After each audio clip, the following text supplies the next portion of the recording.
Welcome to Eat, Sleep, Anime, the show that only happens about as often as Goku goes and sees his family.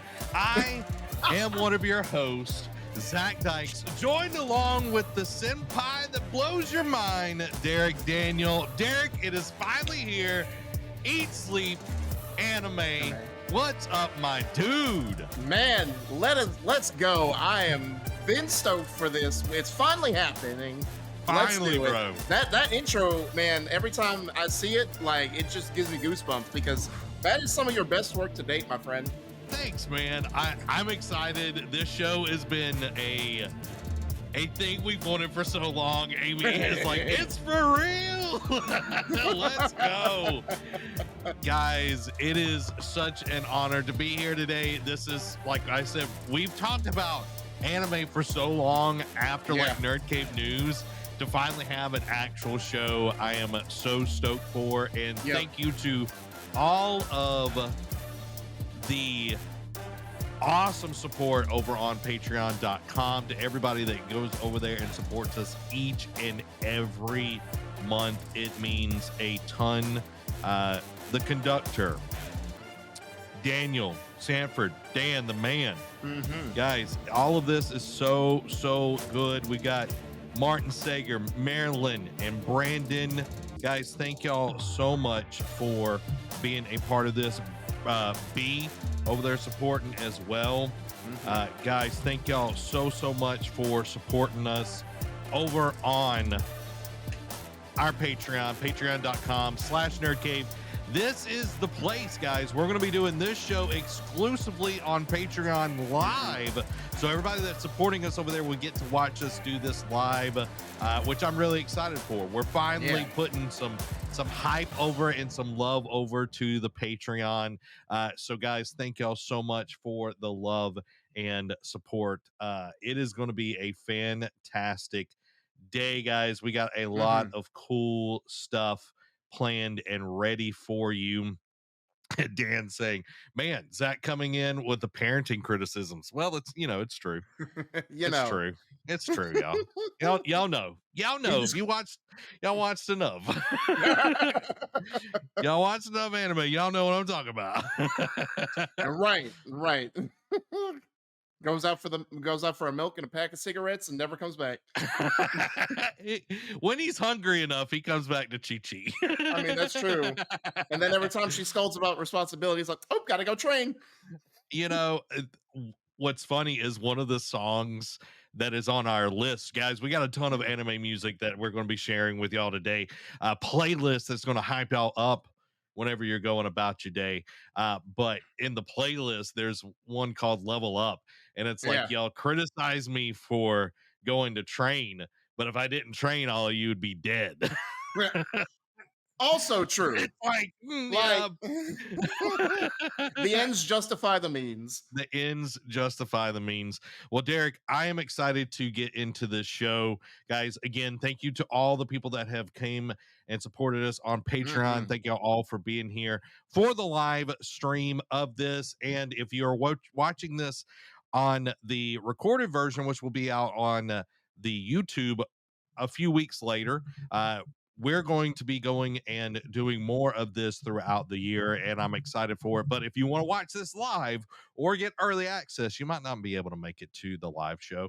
You can still watch it 2 weeks before everybody else gets this show over on our YouTube channel. So I'm super excited. Derek, we got a lot to discuss today, but sadly, we have lost a legend, someone that has shaped both of our lives quite a lot over the years. When I heard this news of Akira Toriyama passing away, it was like I didn't know how to feel. It was just like kind of blew my mind. And he was only in his 60s, right. And I mean, it was like Dr. Gero punching you through the heart like he did Yamcha, you know. So like it's like, why did you take this from me? So So, Akira Toriyama, we know him as the creator of Dragon Ball, Dragon Ball Z, and Dragon Ball Super. He's also known for he was part of Chrono Trigger's development as well. along with many other games and shows.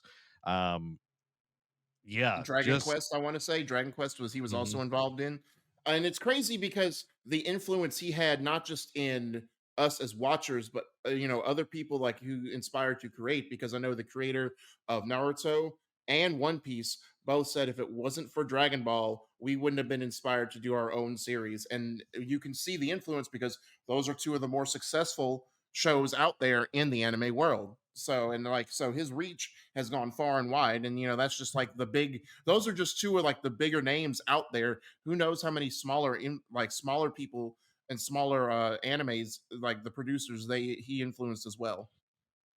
yeah, and like when he passed away, there were a lot of um like you were saying, Hmm. different manga artists, different people that have created series and everything, like Hmm. just outpouring their,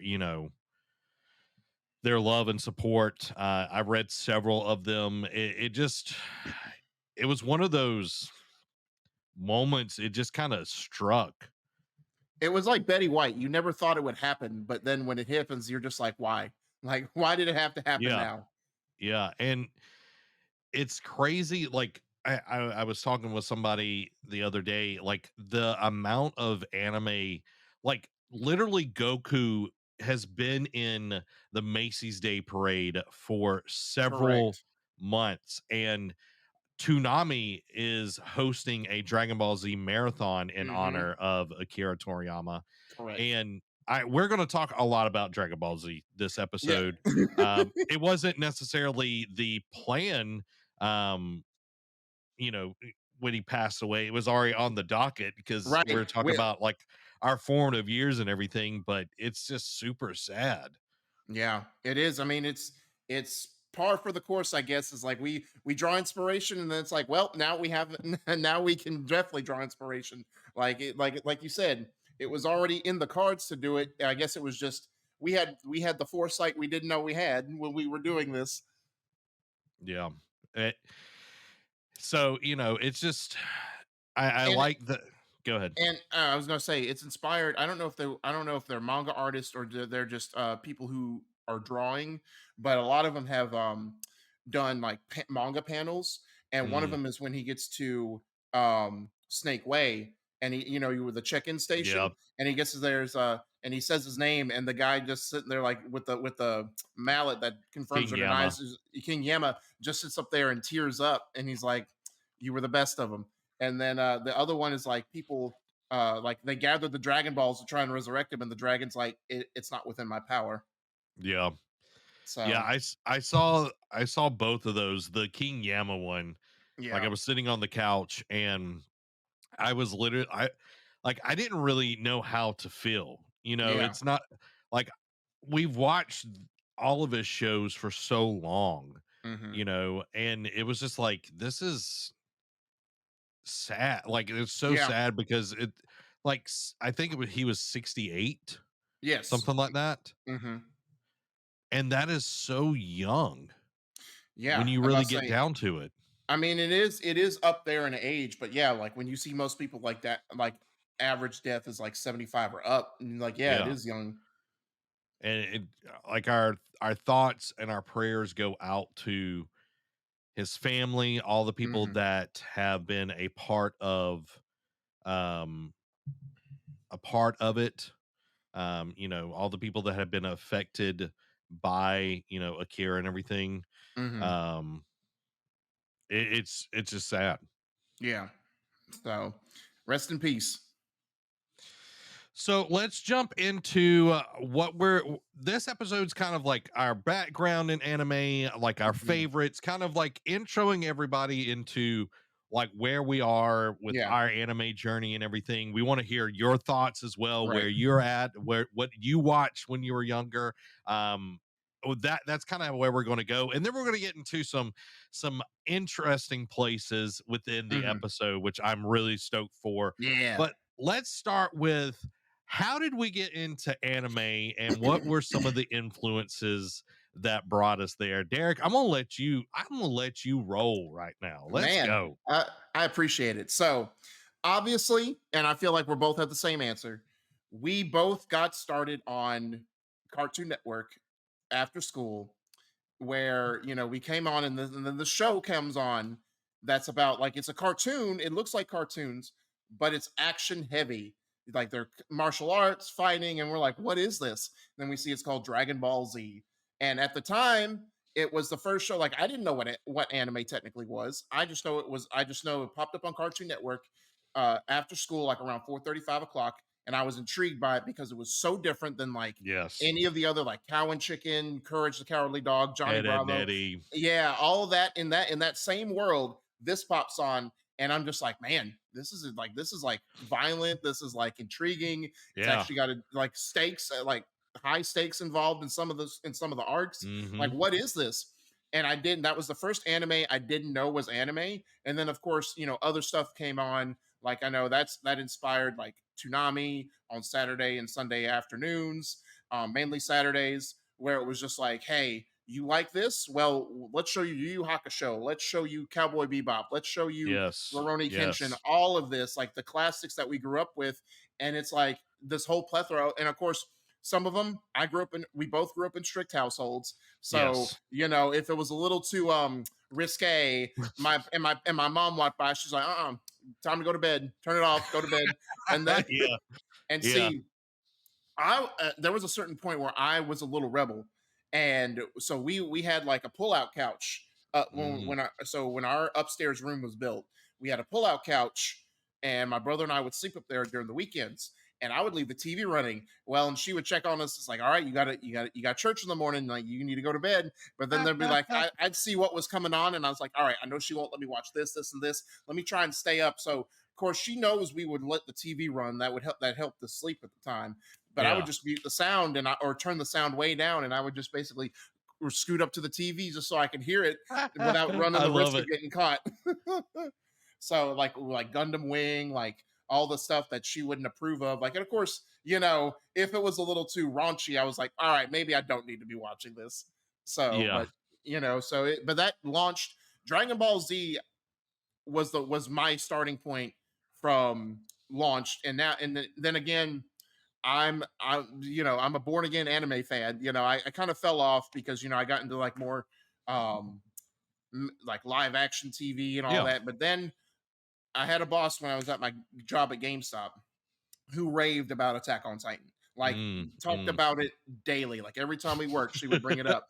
And I'm like, okay, what I would keep seeing like stuff for other anime, like stuff on Crunchyroll, like some of the hot seasonal anime that were coming out, and Yeah. it looked so intriguing because like the animation from like the 90s, don't get me wrong, really good, really polished, but this just looked more like high definition, high res, like more Yeah.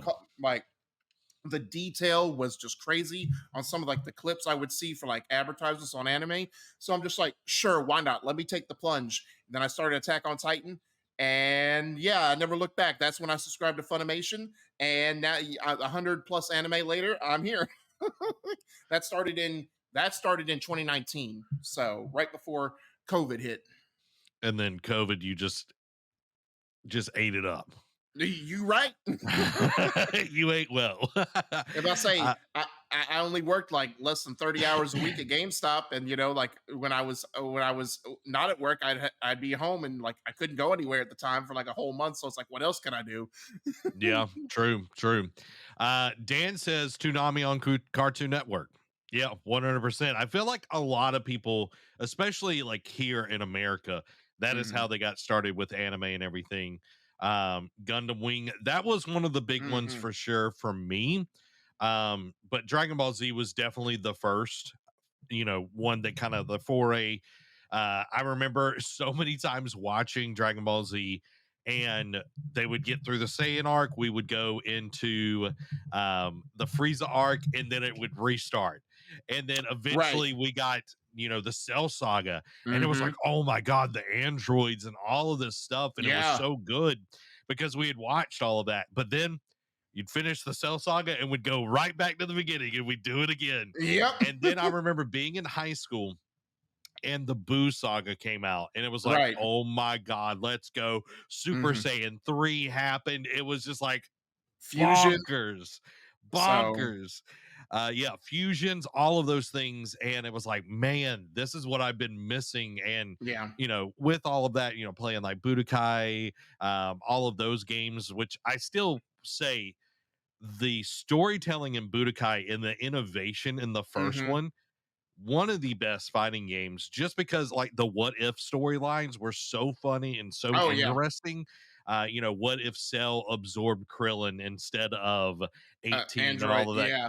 Like Or what just if, and like because you would see it too, like in the board game that they did. Like, what yeah. if Boo absorbed Frieza or Cell and like got different powers? Like, Hmm. I'm like, wow. Yeah, and like I loved that part of it, and Gundam Wing, I loved like the whole story of that. Going back Hmm. now, watching Gundam Wing, especially dubbed, is a lot harder because it's not that great. If Yeah. I went back and watched Gundam Wing, I probably would do sub instead of dub, just because Hmm. I'm sure it's a lot better. But the storyline, the tall geese, which I know is not a Gundam. Tall Yeah. geese is my favorite, and then heavy arms. And Oh yeah. especially, dude, when Endless Waltz played on Toonami, when they like hyped it up and we Yeah. finally got Endless Waltz, oh my God, it was It so delivered. good. It delivered. Like, man. Like, and especially like because the alternate designs, like, man, what happened to them? And then it's like, hey, man, we just upgraded these, and like, heavy arms just like added more guns. More guns. That's what we need. That's what, America, America. yeah, but like it was so good. And then we got G Gundam, Yeah. just really really good stuff. I want to hit a few comments on here.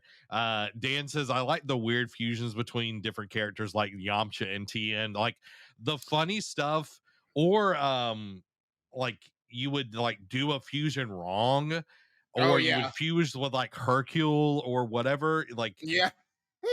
it's just silly stuff like that. It's was so good on that, and I agree, Dan. You can never have too many guns, especially for your Gundam. Um, Right. but yeah, like just so many good shows on there.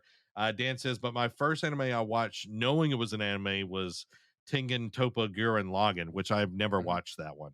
Um, just to hit one more, Dan. Um, Dan says, my aunt was into some of this stuff too. She would let me and my brother watch this anime whenever we would visit, and then she would also record stuff for us to watch later. Oh So that brings me to my next thing, Derek. yeah. There was a point where Dragon Ball Z started airing during the week, Right. like for the Cell Saga and everything. Hmm. They started having like Toonami. There was like a block where they would do every day, Yeah. at that point. So Nana, my grandmother on my mom's Hmm. side, I would stay with her all the time on the weekends because she would let me watch anime and all of that. Hmm. So Nana would every day, Derek, put in a VHS Oh and wow. record the episodes during the week for me. So when I would come Wow, on Saturday or Friday night, I would have all the episodes. I still have these tapes. Uh, bro, that's awesome. all these episodes, and I would watch these episodes and be caught up on what's going on with Dragon Ball Z. But Nana like literally would film, record these. Again, this is like a long time ago. Right. So like, it was a lot different back then, but dude, so many good memories around that. I remember like she thought Master Roshi was hilarious. I don't think she got that he was a pervert. Um Which is fine. yeah, No need, no need to bring up stuff that doesn't need to be said. exactly. But Espe- we got a beta fish and we named it Master Roshi. oh wow, Yeah, that's yeah. awesome. So, but one of the things, even now, and she's has problems with her memories and everything, but I'll bring up there's an episode of Ruroni Kenshin Hmm. where it's like the first main villain, like the girl that he's into or his girlfriend. Hmm. I can't remember her name. It's been too long. But she puts on like green lipstick, and Nana thought it was the most hilarious and weird thing. She's like, is that woman putting on green lipstick? And I was like, yes, Nana, she is. So she'll she'll bring up green lipstick every now and then. I know exactly what she's talking about. So it's just the and Nana is the best, 100%. Like just like being able to like go to a place where it's like you can watch this, it's you're not watching the risque stuff or whatever, but Right. getting to watch Yu Hakusho, getting to watch Mm. Outlaw Star, like that Mm. one's so good. Oh, I know. Most underrated anime to come out in the 98 in 98. we'll talk about underrated, overrated here in a Mhm. little bit, but yeah, I would 100% agree. And the last kind of thing that I wanted to mention was the Dragon Ball Z orange boxes, Oh yeah.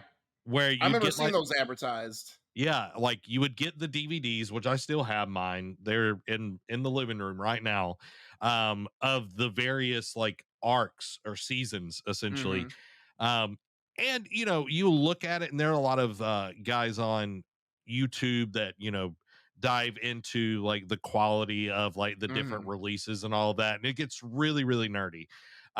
But like the orange box like quality is not great by Yeah, let's be any fair. imagination.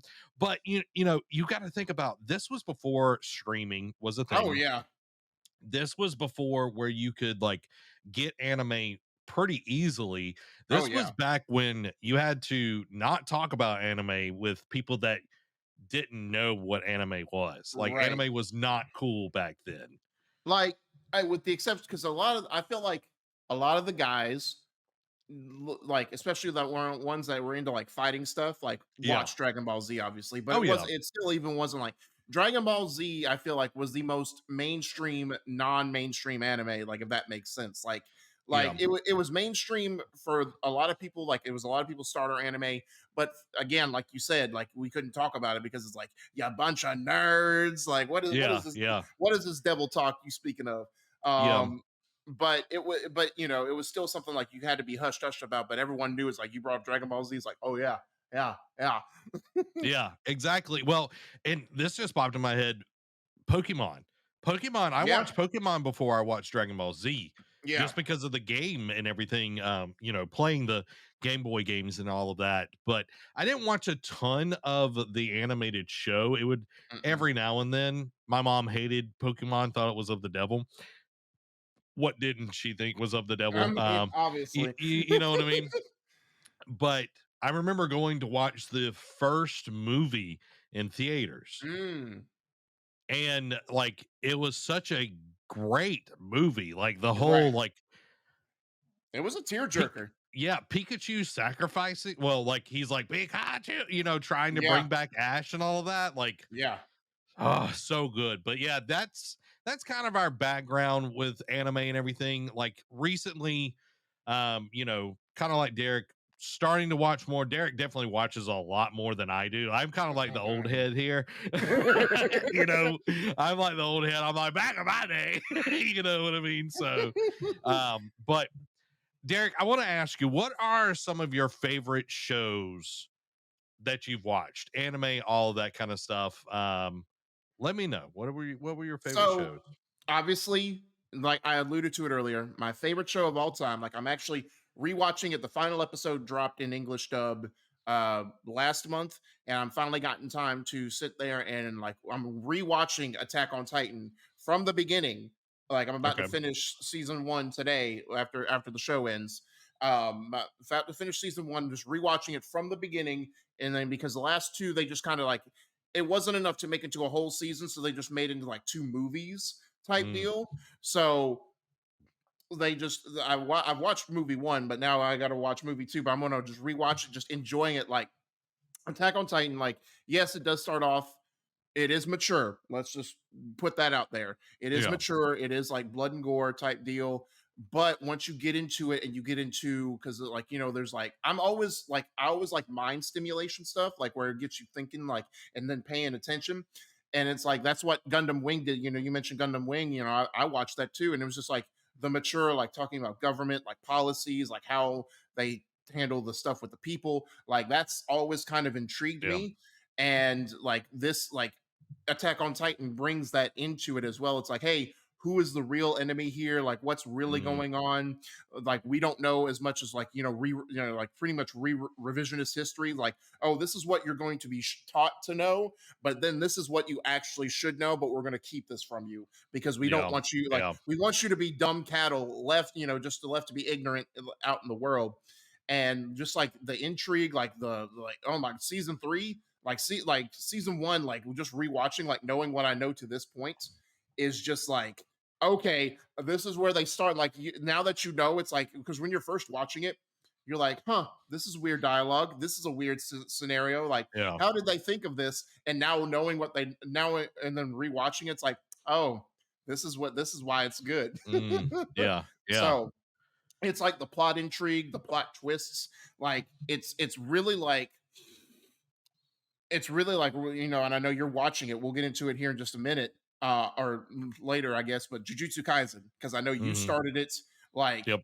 there is some good stuff in season one, but then season two was just like Yeah. Yeah. it's crazy. So, but yeah, like that is why it's one of my favorite anime to watch. But some other ones, I want to shout out too, because I could go the whole episode long talking about Attack on Titan. Let's be fair, so I'm going to restrain myself.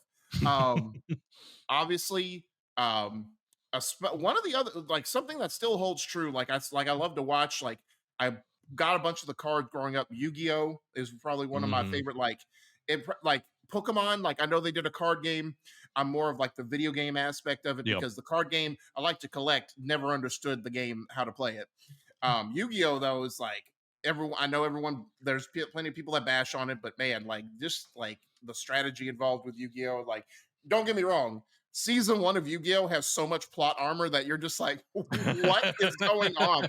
Like it does so many things that's like, this doesn't make sense, and it shouldn't be in the show. But it's like, Yeah. how can you how can you outright this hole that you wrote yourself into? So um, some other ones, of course, like Steins Gate, really enjoy that one. Like it's very timey wimey. It's like a mad scientist that actually creates something that's useful, and then it's like gets flipped on its head. Like Yeah. it actually brings in an organization that's actually out there in the world, like that you don't know what it's doing. Like there's rumors are out there, but this show actually brings it into the anime. It's like, hey, we're gonna give them a purpose in this one. We don't know what they're really doing, but here's what we think. Um, what else? There are so many. Like I enjoy like a lot of anime. Like, but like, oh, one of the speaking to your language here, one of the ones that actually made me like a big Shonen Jump fan too is like Naruto. Yeah. Like Yeah. part one, like I remember airing on Toonami. Like up Yep. until the Sasuke retrieval arc, and then after that it was just like 2 seasons worth of filler, and I'm just like, I'll skip this. I don't care. Mm. But like Naruto Part One was just so intriguing, like ninjas, like man, like, and they have like the chakra and like these different abilities. I'm like, Magic. oh, right, exactly. It's like it was different. Like obviously, yes, and I know like this whole like, oh, Goku solos everyone type of thing. Like I don't subscribe to that, but it's like let everyone have their own power system and enjoy it. Like Yeah. for it to be different than Dragon Ball Z was so much, and like and all the different, because yes, they all had different colored beams in Dragon Ball Z, but they were all like pretty much a beam, except and like, or like Yeah. lasers, like it was all Yeah. like the same type of attack. Um, but in Naruto, it's like, oh no, I'm gonna shoot fire, or I'm gonna have lightning in my hand, or I'm gonna, Use shoot water. shadows. Yeah, exactly. Like it's just crazy. So I think that really set the tone for my future as well. And then I brought it up again, but Gundam Wing really introduced me to mech anime, Yep. and of course, like you said, when G Gundam came on, I watched that as well. One of the early when I did my second wave of anime, when I got into Funimation, a really good anime to watch, like for me, like was they had one on there, Iron Blooded Orphans, which I'm like, huh, I haven't watched a Gundam anime in a while, and it came out in 2015. Watched it, and again, like the series, like me being older at that point, and then bringing in like a heavy topic, like like child slavery and like all that kind Yeah. of stuff, like using them to fight battles and whatnot. Like all right, let's see what this is about. And then like seeing it play out over the course, and like how it ended was just so sad, but it was satisfying. So like Gundam is like the reason why I need to like anytime anything with like mechs involved, like Code Geass, anything like that, like I'll watch. Yeah. Like one that I have not checked out and I know is like a huge one is Evangelion. Like, Yeah, Evangelion. Yeah, I'm about to say, yeah, yeah, that I one, haven't that, watched it either. you know which one I'm talking about. I Yeah. did meet the main characters and interviewed her, or Robbie interviewed her, um of Huh. the English dub back in the day and everything. She was really nice. Nice. Um, but yeah, Naruto, love Naruto. 100% agree with you there. I didn't get into Naruto until college. I watched Hmm. the first season or so, Yeah. and then they took it off like Netflix for whatever reason. Yeah. Um, so I was just like, okay. And back then I wasn't like more willing to watch sub Yeah. because they took off the dub for whatever reason, and then it was like some sub or whatever, and I was like, Hmm. yeah, I'm not doing that. But then I got back into it in the last few years during COVID, really, and started watching it and love it. I even got Amy into watching it. We're in Shippuden right now. We haven't Mm. watched it in a while because finding the The English time. dub, well, Oh time yeah. is one of them, but finding the English dub is so hard. The only place that we found it is actually Hulu. Yeah. Viz Media has been weird with like where you can stream like some of like Naruto and Bleach for whatever reason. Yeah. But it's like if you have a VPN, you can watch Naruto on Netflix and but it's only sub. Interesting. Yeah. So it's super weird like what's going on. Amy's like, I refuse to watch sub. And I told Amy, I was like, okay, we're watching Shippuden eventually, because like on Hulu, even like the last few seasons, Hmm. it goes only sub. I was like, so just know that what we're about to Yeah. get Just into and everything. yeah. So, but yeah, Amy says as a girl, it was Sailor Moon for us and some Pokemon. I Hmm. 100% understand. I didn't get into Sailor Moon. Like I know a little bit about it. Hmm. But like Tuxedo Mask and like the Magic Girl transformations and all of that. But Yeah. like I know that was around. Then Hamtaro, Yeah. gotta love some Hamtaro. But yeah, like for me, like favorite shows, we already talked about Dragon Ball Z, but Yu Hakusho, Oh yeah. such a good show. Which if you're a Toonami uh person, like that's where you Mhm. watched it and everything, you pretty much just got left in the dark. uh, you Yeah, know the like I was about to say after the dark tournament when he feed it to Goro, it's like, all right, that's it. And you thought that was the end of the show. Yeah. And I did too. Like, and then when I rewatched it, they had a bunch of the old '90s cartoons on there. Like, I rewatched Ruroni Kenshin, Outlaw Star, Trigun, Cowboy Bebop, and then Yu Yu Hakusho. And Hmm. then it's like, all right, I'm about to be finished. And then it's like, oh, there's two more seasons after that. I'm like, huh? And it's like, and I talked with a guy at GameStop one day. It's like, oh yeah, no, it wasn't a fever dream. They literally stopped it after the Dark Tournament. And Yeah. watching because we both agree. We've watched all the way through. Season 4 is bad. You know what I mean? Like it doesn't need to be watched. Like it didn't need to be done. Yeah. Season 3 though was really good, and I think because of some of the subject matter and for the time it's like, Yeah. well, yeah, let's not air this. You know what I mean? Like, and Yeah. it wasn't bad, but back then it was like, yeah, we don't talk about this. We don't mention this. Like, let's just not air it. Yeah, definitely. So, if y'all are into it and y'all want to rewatch Yu Yu Hakusho, which is on my list to go back Hmm. through, not the fourth season, but Yeah. not gonna do that to myself. But one thing that I do like, and I started watching it, is the re-release of Ruroni Kenshin, Hmm. and it's really good. The only like I was watching the sub version of it. So Yeah. I was, I don't know if they got the original voice actors back for the I don't remember if they did or not. but like it's really good. The art style is super clean. Like it's like what we would see in a normal anime Hmm. now. But I'm hoping that it's going to go kind of like the Dragon Ball Kai route where we're Yeah. not getting filler stuff Yeah. and we're sticking more to the story. Yeah, Um because like Naruto, after the Shishio arc, that was like it was just filler after that. Some of it was Yeah. okay, but I was like, I don't care. Yeah. And that's the thing with a lot of like older anime that I have a little bit more like it's more of a time sink, Mhm. 100%. Thankfully, like newer anime, we get way more like streamlined. It's like 22 episodes and that's it for a Yeah, season instead of 78 and three right. quarters of that is filler.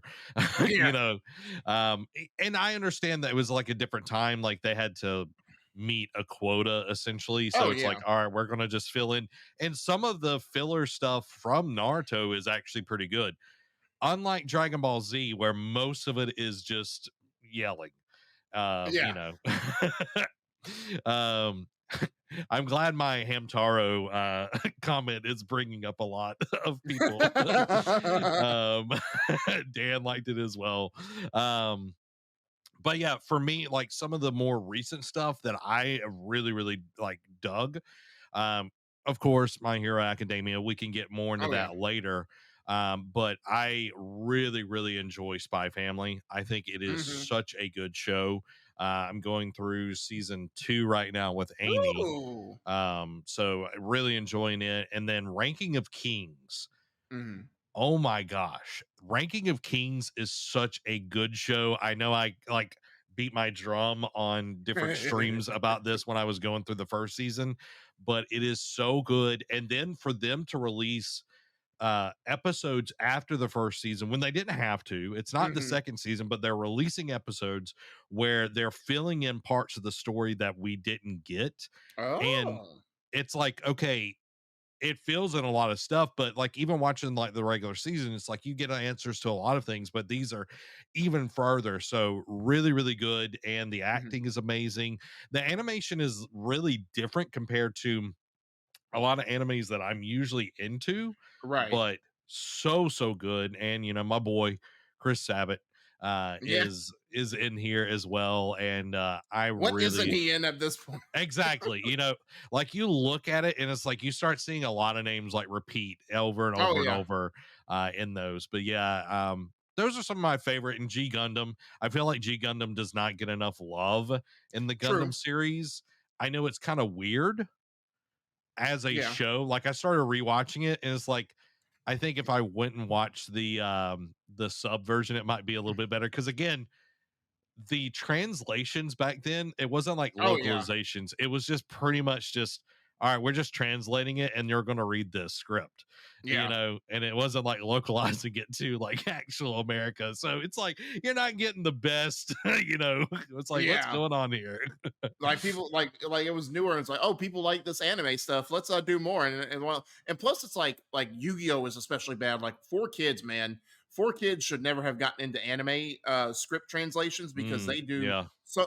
They were worried about so much censorship. Now granted, season 1 of Yu-Gi-Oh, Duelist Kingdom, like was like they did have some like subject material, like they involved guns and whatnot when you watch the sub, like, and it was like, man, it's a children's card game, come on now, like but at the same time, like I get it, but it was just so weird seeing it's like Bandit Keith like holding his finger like this, like at Pegasus, like what is he holding? Like a squirt? Like I don't know what's that supposed to do. Like what? I'm like, Spirit gun, man. all right, Spirit gun.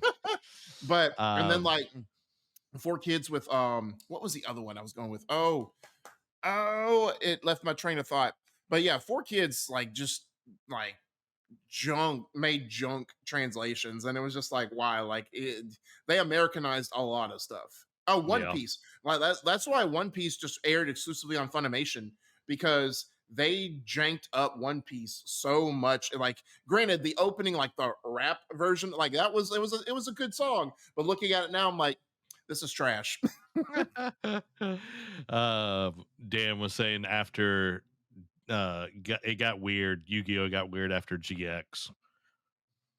I don't. Yeah, I, well, then it had like, unfortunately, like they've gotten back on track with it, but GX like the last season, and then parts of 5Ds, like the localization to bring it like, and I think on, I don't know if it was 4Kids that was streaming it, like had exclusive rights to stream it, but there was just like there would be missing seasons, like parts of seasons where it was only in sub, like they never translated it, and it's like you found out like they were having a big contract dispute, so it's like we'll Mm, give you this, but we're not giving you everything, and it's like all right, and then I guess they figured it out because then Zexel was all in dub.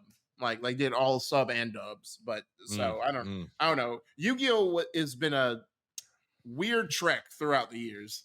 Yeah, for sure. Um, Dan says I stopped watching One Piece dub after they changed voice actors for Luffy, and I couldn't handle it. I didn't know they changed voice Mm-mm. actors. No, well, I don't know from the 4Kids to Funimation. I think it was the same That might actress, be. I but don't know. because I know they changed like Sanji's voiced by Trunks, like Eric Vale in the Mm. Funimation, but in the 4Kids, he was like some nasally, like, "Hey, yo, what you doing, Yugs?" You know, like it sounded like Tristan, like the whole like in the beginning of Yu-Gi-Oh, it was like just god awful. And so I know they did change a lot of voice actors, but I think Colleen Clinkenbeard is the same, did the 4Kids and Funimation, but she's been voice. If he's going off Funimation, she's been the same voice actor for the entire show. I don't know. And I 100% agree, Dan. G Gundam always made the most sense on how they actually control it because it's their whole True. body. It it it looks super cool. And I like the pilot chair and all of that and all the Mhm. other Gundam shows, but like for G Gundam, Yeah, super cool. I loved it. G Gundam is so good. it was And doing battle royale before Fortnite. exactly. So you brought up some music and everything about Mhm. intros and all of that. So our next topic is I'm going to kind of roll this into one so we can, it'll Yeah. flow a little bit more. But music, does it make or break the show? Is it additive? And does the opening and endings matter? Okay. Mhm. So do you think that the music, the opening makes or breaks the show, Derek? I don't know if it thinking about it now, I don't know if it makes or breaks it because there are some anime because like let's throw this out here too because of our backgrounds. We both started in music, you know, and like we Mm-hmm. both went to college as music majors. You stuck with it. I changed about 2/3 of the way in. I was just like, this isn't for me, like Yep. because we were on different sides of the coin. So music, but still music plays prevalent in my life.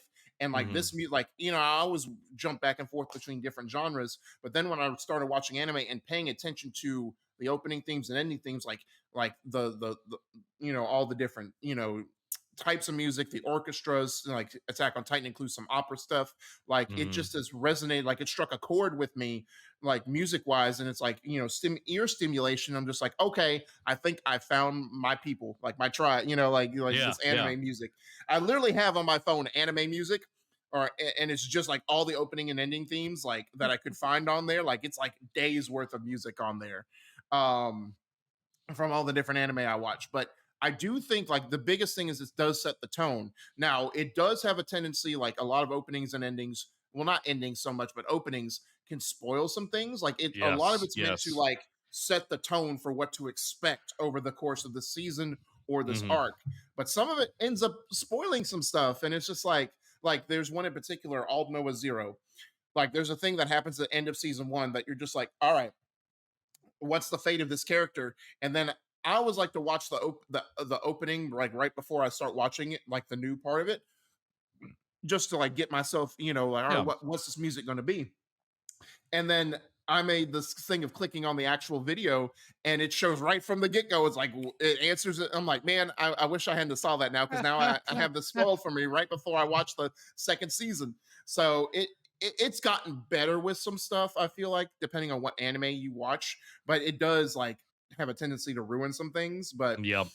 I do think it is important. Now, some of it doesn't line up because I think My Hero Academia season 6, right? The first opening of that season does not align with like the tone of that season. No, Like the no. seriousness of it, like and like yeah, it's a cool beat, but it feels like it's not right for that season. Now, the second opening that they do for the second half of that season matches up better, but that Mhm. first opening I was just like, yeah, I'm not feeling this one, bub.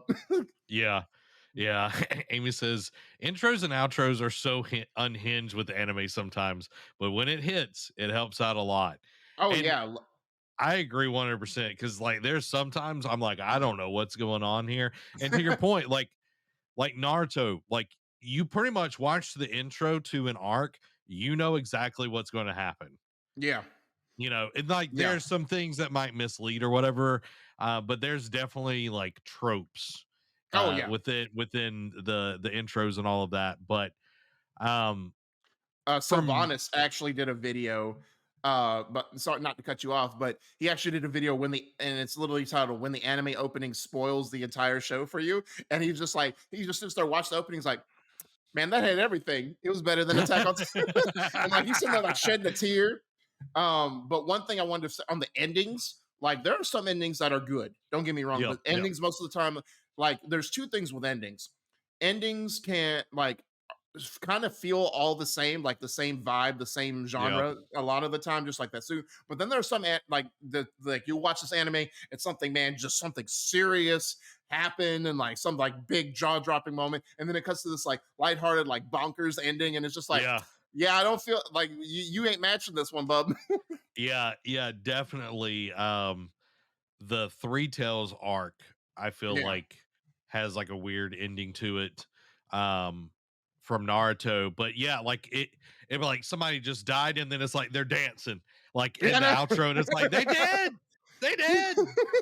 They did. Oh man. Something that was also interesting about like anime, and like if you watch a bunch of it, it's like we see it, but like they do different intro songs like all the time, which is Oh not yeah. a normal thing for like us over in America, which was like Mm-mm. kind of a, I was like, why are they changing this? Because when we grew up, you know, Dragon Ball Z, Rock the Dragon, Yep.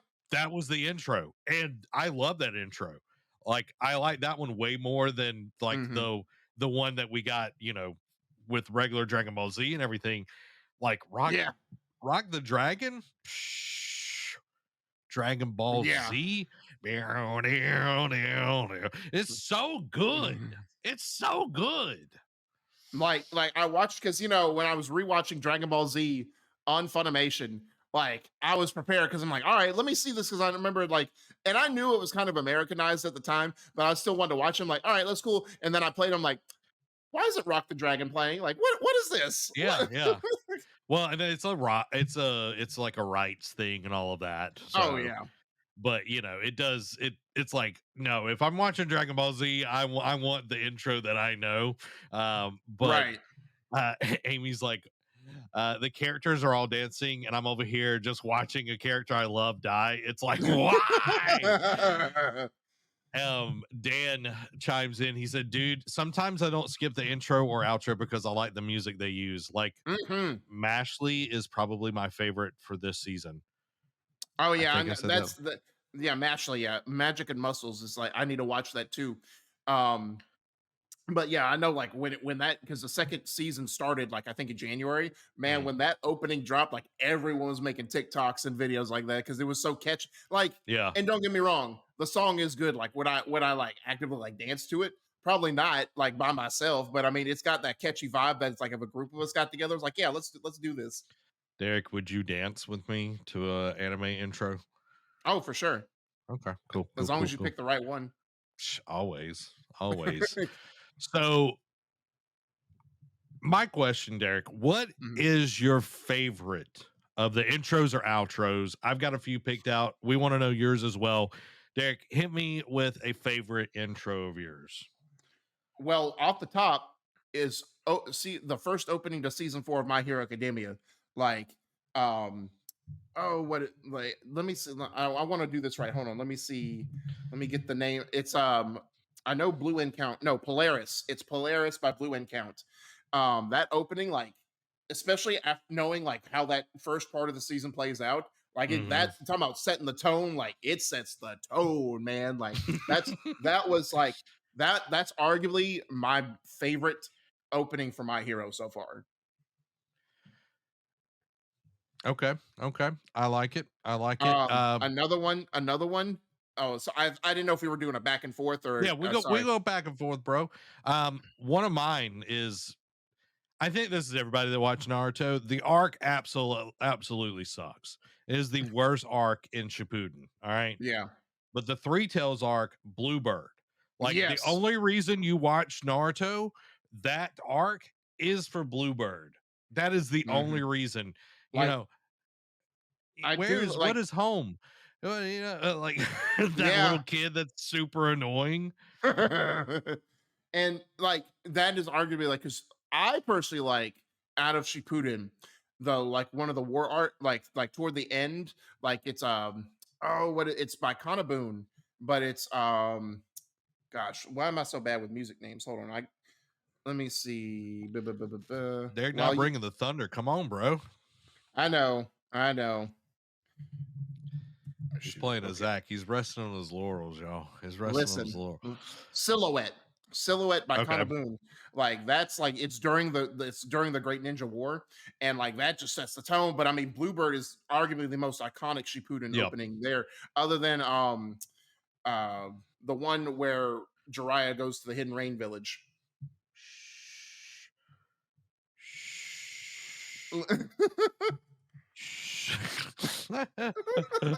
Amy will be like, spoilers. For me, we already talked about Rock the Dragon, so I won't hit Mhm. that one. But Spy Family season 1, the original opening, mixed nuts. Mm.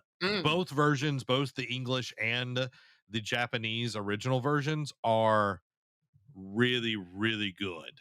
Mhm. Like so good. Like it like when you listen to it though, it is a lot. It's just like you're just going like you're just like on the roller coaster here. Yeah. But it is so good. I listened to it. There was a time where I listened to it every day going to work. Like right before Mm. I got to work, I'd be like, all right, Yeah. it's time for mixed nuts. Cause it goes. It's jazz and Mhm. it's like 200 beats per minute. It's like it's so good. It's also on the playlist that we'll be sharing at the end of the show. Um, I'd be remiss if we didn't bring up an old classic. Obviously, actually, two. I'll bring up two. Of course, the opening for Yu Hakusho, the only Mm, opening it played for 112 episodes.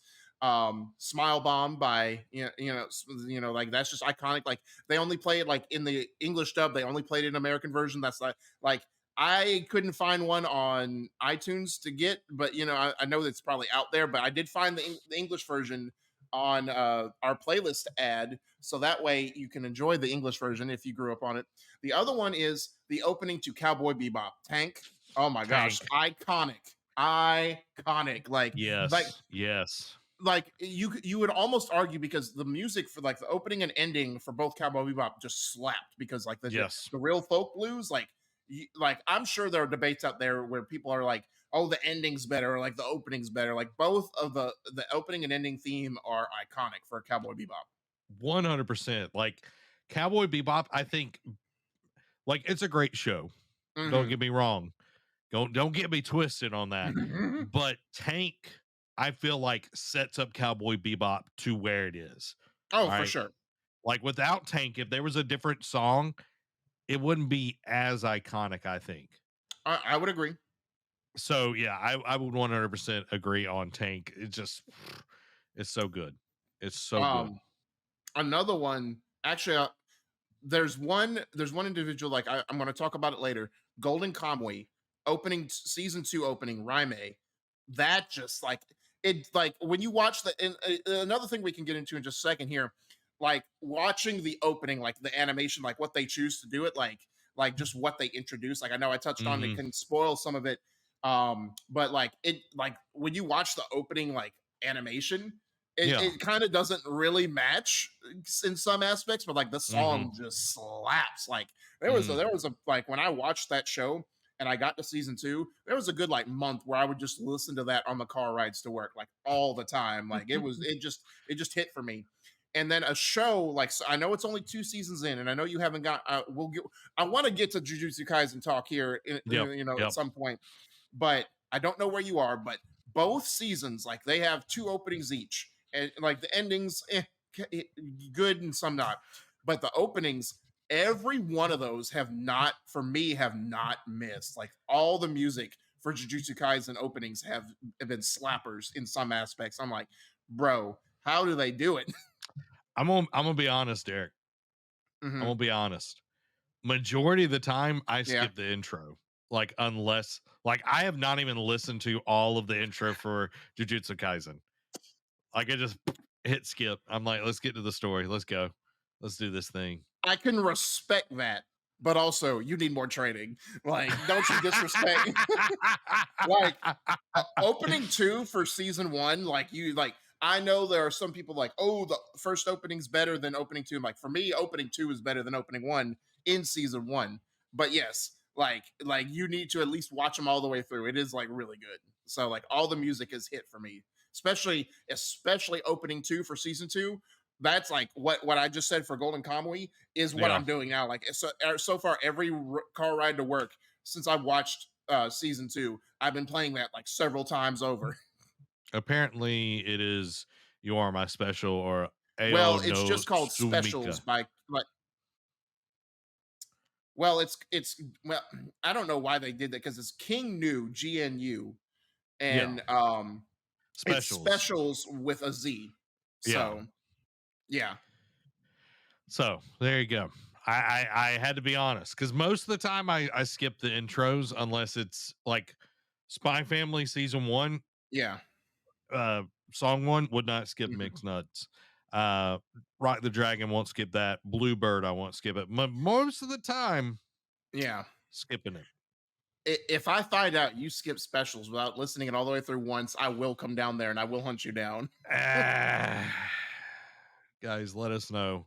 What are your favorite intros? Put them in the chat. Put them in the comments because we're going to move on to topic of the show, and we are crowning this as our Kage Summit. If you are a Naruto fan, so Mhm. the topic of the show will always be known as the Kage Summit. So Mhm. the burning question is: does voice acting make or break the show? Mm. What do you think, Derek? So it depends on the character. Like obviously, like if there's important moments in the show, like you have to deliver. Like in Attack on Titan season three, I'm just gonna say the speech. Like that's all. The people that know. The speech, like it was so like iconic. Like there's this like I was watching a TikTok of the guy like doing like subs versus dubs, and he got to the speech, and he was just like, yeah, I'm gonna have to give it to the dub. Like usually, like he normally sides with subs, but it's like one of those rare instances where where the dub, he was just like, man, it just is good. Like I can't find fault in Yeah. it.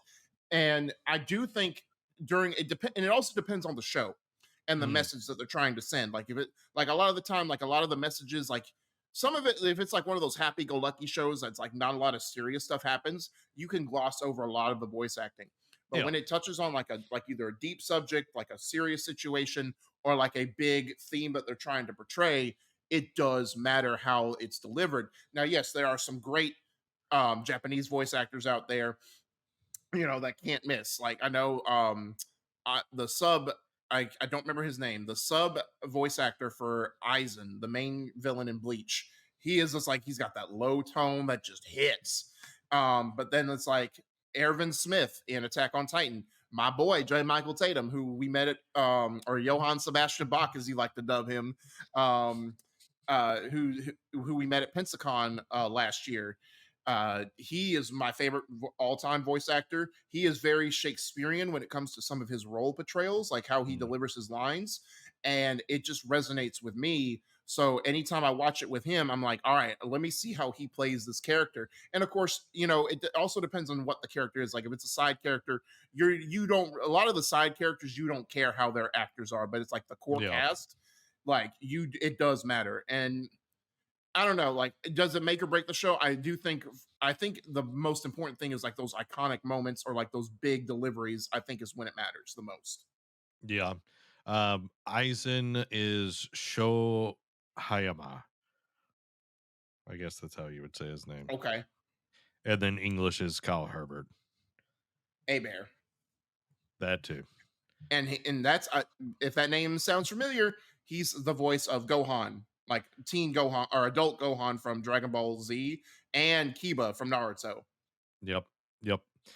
Um, so for me, I think it does make or break it. It's like a good actor. Yeah. Yes, it's just voice and everything, but for people that are listening, you might not be an anime fan. You might just like shows or whatever. I don't know why you're watching an anime show if you don't like anime.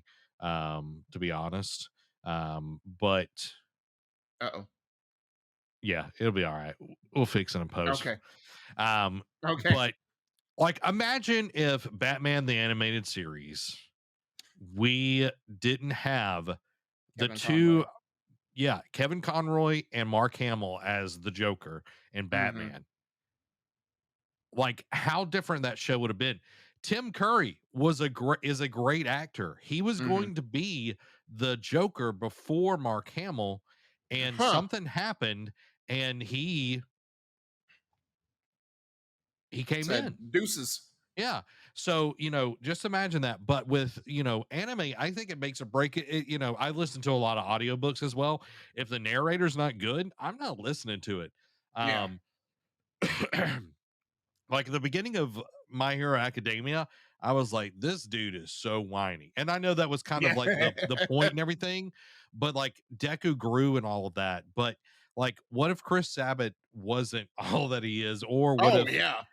Sean Schimmel was not Goku? Like, Yeah. yes, like I Team Four Star is hilarious, and I like the DBZ abridged and all of that.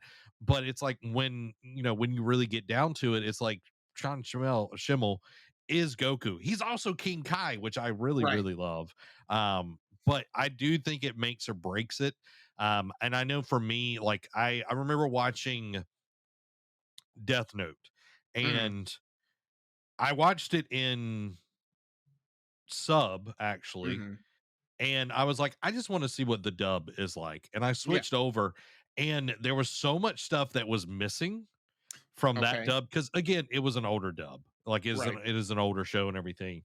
But it was like the context that was given in the sub was not there. So again, that's Hmm. neither here nor there. But I think the voice acting makes or breaks it, and I think it's very important because it's like, yeah, those big moments are great, but what about Hmm. those smaller moments, those things that like has to be carried by the voice. Like, yes, you have the animation and everything, Hmm. but think about Tom Hardy as Bane. It was all True. his voice and his eyes, Yeah. you know? So That's true. yeah. So, and I can agree with that because I mean there are like I think it matters more to longer running series because like shorter series like while it can set the tone and it's like it can like determine whether you continue the show or not. Like a lot of the like a lot of the actors in it like treat it like you can tell when someone phones it in or when someone's just like, all right, I'm just gonna do it to put a credit on it. But like the longer running series, like you said, like I cannot picture anyone but Yuri Lowenthal voicing Sasuke. Like Yeah. straight up. I cannot imagine anyone other than Clifford Chapin voicing Bakugo from My Hero. Yeah. Like just like and again, I think also the tone has to match what's going on the screen as well. Because you know, when we talked to a lot of the voice actors at Pensacon last year, a lot of them was just like, "Look, I act through the body, but I also have to make sure the lip flap. I line up with the lip flaps Yeah. and match the tone." And like Bakugo is this crazed hothead, and like Clifford Chapin matches that voice. Like I cannot, and it's weird, like hearing because my introduction to Clifford Chapin was Bakugo, and then like hearing him in other things, it's like, and he's like lower, like not more monotone, but just like lower energy, like not Yeah. as like hyped up. And it was just like the sound he's doing great, but it just sounds weird, not him being something other than Bakugo. You know what I Yeah. mean? Yeah. So um and like for me, like with Attack on Titan, again, J. Michael Tatum was the choice for Ervin Smith. Matt Mercer was the choice for Levi, and Bryce Pappenbrook, who we also met at I met at Pensacon. He is Aaron Yeager. Like again, like I know in the beginning, like you said with Deku, Aaron was kind of whiny, like a brat, like hot headed and whatnot. But as the season goes, it's like, all right, this is what he is now, and it's like it just you can't see anyone but him doing it. Yeah, 100%. And like you look at like older anime where they're like trying to get a cash grab, like they're Yeah. it's like a fast thing, and it's like the energy's not there, the care is not there, and they're just kind of phoning it in, and it's like it becomes hilarious in some points and everything. Hmm. But when you actually get people that care and that are putting out those performances, you get Hmm. some amazing things. So I want to jump in. We'll kind of round robin this Yeah. standout performances that we've seen, heard in some animes. Derek, what is your first one? Of course, I just mentioned it earlier. Season 3 of Attack on Titan, Erwin Smith, the speech right before a big moment happens. It's just like someone brought, like, when I watched that TikTok, I had to just go on YouTube and watch it on repeat because I'm just like, not like, and I can't wait to get to that point in my rewatch again because, like I said, I'm going to finish season 1 today. So hopefully by the end of this upcoming week, I should be on season 3 because season 2 is short. Um, it's just like it just gives you goosebumps because it's like he goes in and then he hits the high point. It's just like, man, it is so great to hear like a performance like that, and it's like it just fits with the world and what's going on in that show. Um, yeah, it's just I don't know. In that show, I can't see anyone else topping something like that in that show. I only got to experience him in season one. I might go back and watch it, but we'll see. So my first one is Naoya Uchida, which plays, most of us will know, Madara in the Hmm. Japanese dub, but he also Yeah. plays Askeladd in Vinland Saga, and Mm. his voice is so perfect. I literally, like, because I had to watch Vinland Saga season one in dub or in sub, Hmm. so I got used to him, that voice, and he's one of the main villains, if you will, in that series. And going from Madara to that, it's Yeah. like, yes, he's not like, uber powerful like Madara is, Hmm. but like he's super skilled. This backstory's so good, and his voice is just, when I get to scenes with him in season 2 of Vinland, I will literally switch it back to Japanese, even if it's just for a split second with him being Yeah. on screen. I'm like, nope, hold on. All right, we can continue. So, like, just like his gravitas, and like, yes, he can get big and boisterous, but like one of the things that I love is just like how he can be subdued, and like just the raw power, like wake up to Hmm. reality, like in both the English and the Japanese, is just so good. But I remember the English actor talking about, he's like, yeah, I was matching the energy, I was trying to get the vibe that Naoya Achida had in the Hmm. original voiceover and everything. So that is definitely one of my favorites. Okay. Another one, and I'm probably going to steal your thunder on this one.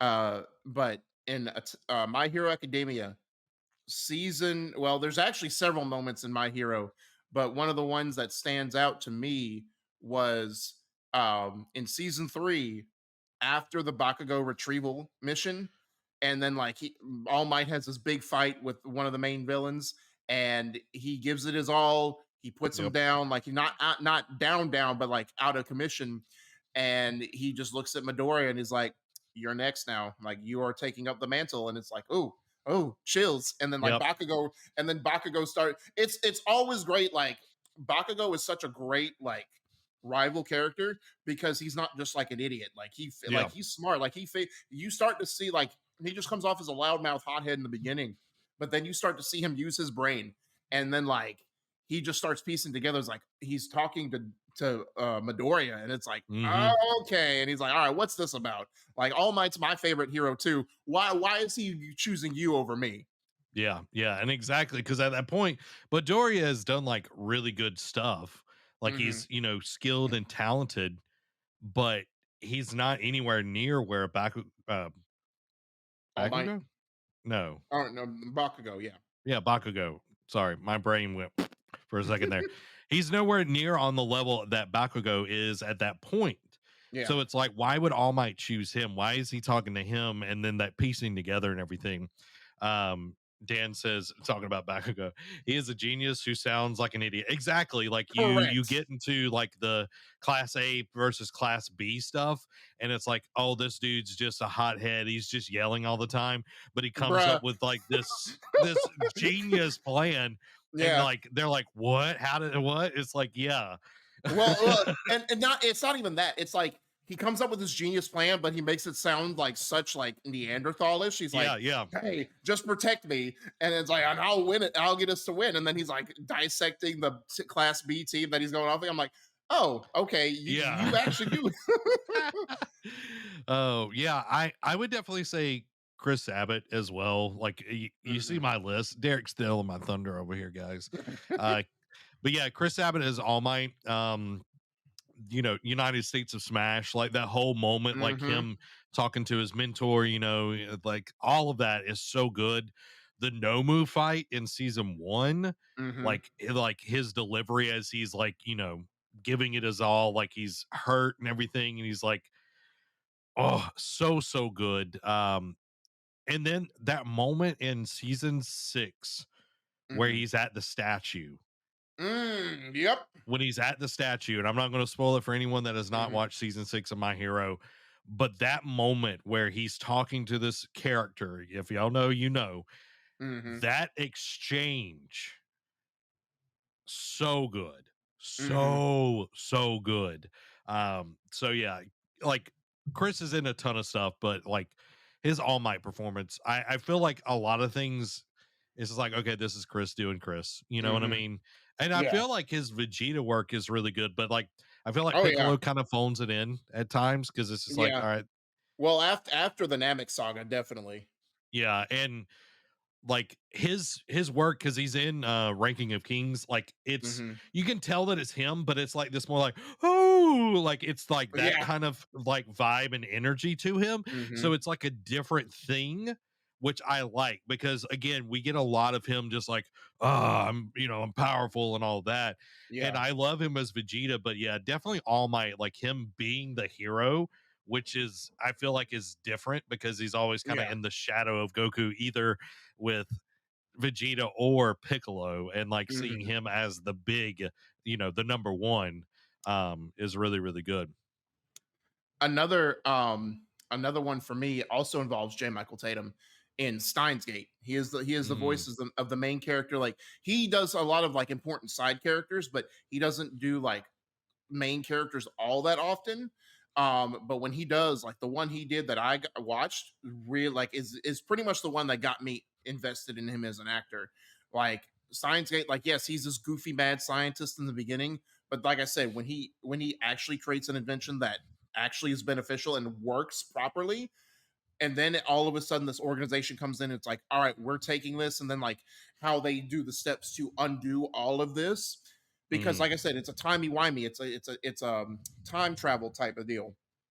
And then when it hits a fixed point, and like there's just no going back from it, like there's nothing he does can change it, and like just to see that deterioration of his character, like him just losing hope, and like but there's like go to the definition of insanity where it's just like he keeps doing it. He's like, all right, maybe this time, what if I do this?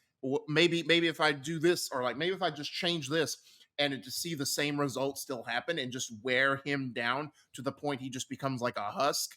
And he's like, and someone gives him a glimmer of hope. He's like, yeah, don't do it. Like I just can't take it anymore. Like, and it's just like seeing that play out over the course of like, I don't want to say it was an entire episode. I think it was at least a couple episodes, but it was just like heart wrenching. And it's like it made like, and then when he finds out, like he does come to the conclusion there is a way around the fixed point, and then mm, when he realizes what it's going to cost him, like I teared up, like because it's just like, man, the whole reason you're doing this, you have to in order to stop this, you're going to have to sacrifice this, and it's like, bro, I can't, like this show cannot do this to me.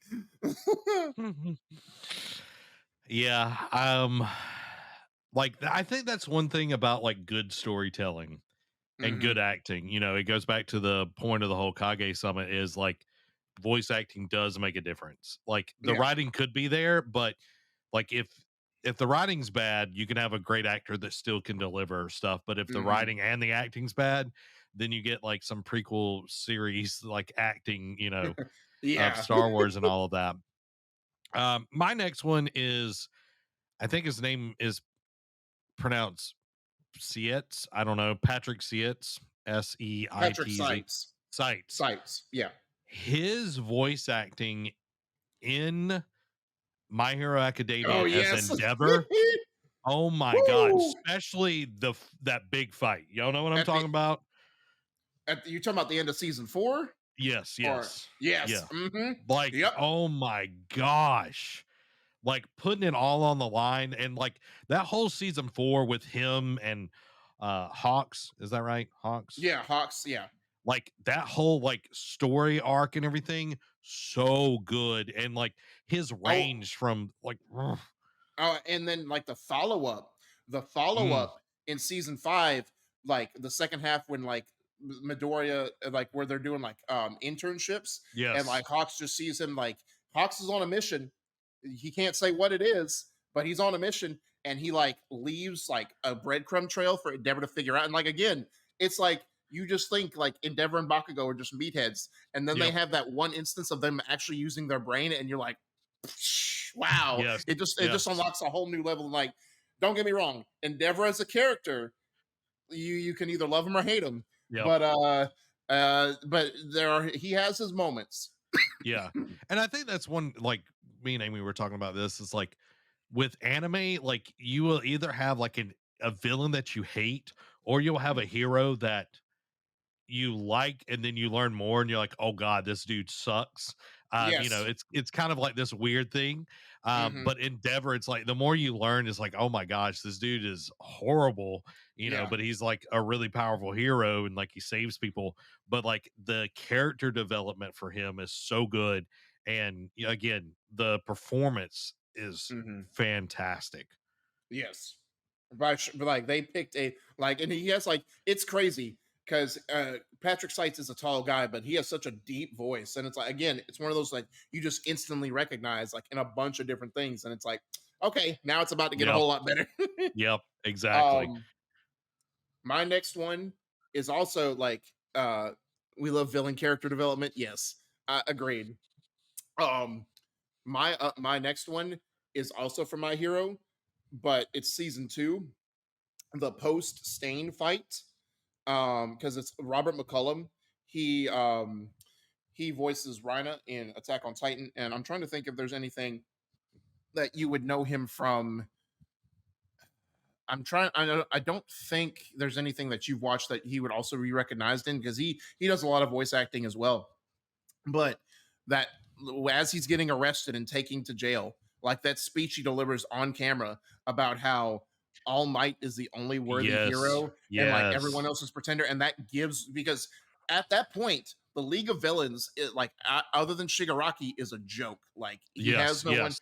He just relies on the Nomu, and they keep failing him, and he just gets ticked off, and he's like, I need to get some new team members, or we need to get an actual team to, like we need some recruits.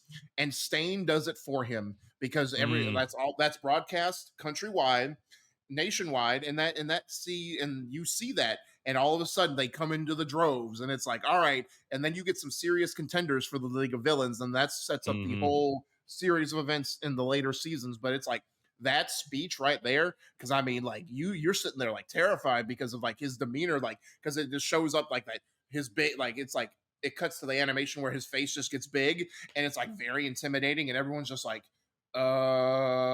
do we need to put him down?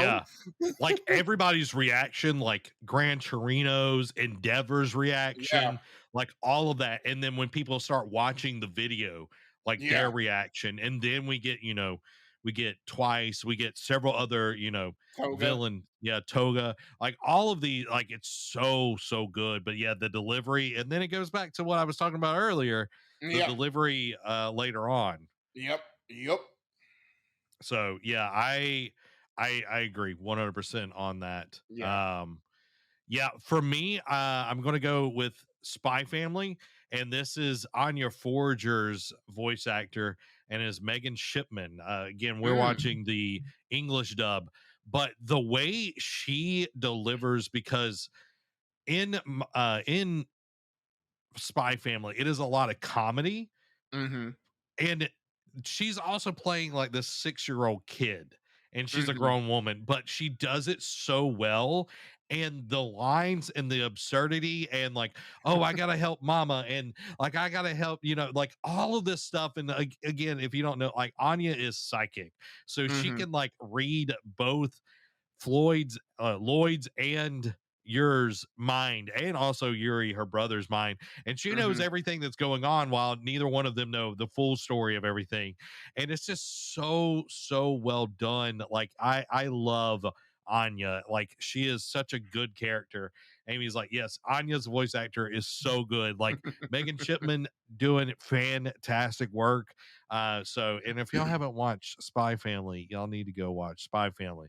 Derek, tell us about your next voice actor. So the next one I want to say, I want to shout out because he is like Chris Sabat and J. Michael Tatum. He is in a lot of stuff, and that is Ian Sinclair. Most notably, like there's this one I watched sometime last year. It's sort of like a dual one. Like it's Ian Sinclair and Aaron Dismuke, because Aaron Dismuke, like he's been in a lot of stuff, but I feel like he's only gotten like like more important roles over the last like couple of years. But they are two main characters in this show that's called Legend of the Galactic Heroes. It's actually a remake of like an older, like I think it was like 80s, 90s anime that I think I don't want to say only aired in Japan, but I think they did. It was like an older style cartoon, and they did a remake of it in 2018 called Denoya Tesa. And the back and forth, like there's just two different factions that are like at war with each other, and Aaron Dismuke as Reinhard von Lohengram, and Ian Sinclair as Yong Win Lee. Like the dynamic those two have, and like they're both like very cerebral in their approaches. Like Dismuke is more of like his care, like Lohengram is more of like a bullish, like, hey, this is what these are the steps we have to take to liberate our world, but we're going to use brute force type of deal and just like plow our way through. And Yang Win Lee is more cerebral, more tactical. He's not, he doesn't play it safe, but he wants to make sure he incurs as few casualties as possible, while achieving his objective. And just seeing like the chess match both of them play like throughout the seasons is great. Like season 2 is definitely my favorite because they both deal with their own internal conflicts, and the way they both handle it is just so well done. So like but especially like Ian Sinclair is in so much stuff as well. Like I know he's the main voice actor for Golden Kamuy. He is Sugimoto, and it is kind of a meatheadish type of thing, but his whole thing is like, I'm the immortal Sugimoto. And like it's just great to hear his line delivery, and like the way he does like a different character for that. And then of course also Whis, performance is really done well, I feel like, as Yep. well. Yeah. 100%. And we actually interviewed Ian Sinclair at Fanaticon back in the Mm. day, when he first started as Weiss. Like it Whis. was like Mm. right as that was like coming out. Hmm. I'm trying to see if I've got um if I can find it, guys. I will link it up and share everybody. Hmm. Oh nope, I literally have it right here. Where did it go? Hey. Let's go. But yeah, yeah, with Space Dandy and all of that. So um I will pop that right there in the chat. And Oh, I and another thing, because I like, another one that has a dynamic between Aaron Dismuke and Ian Sinclair is Dr. Stone.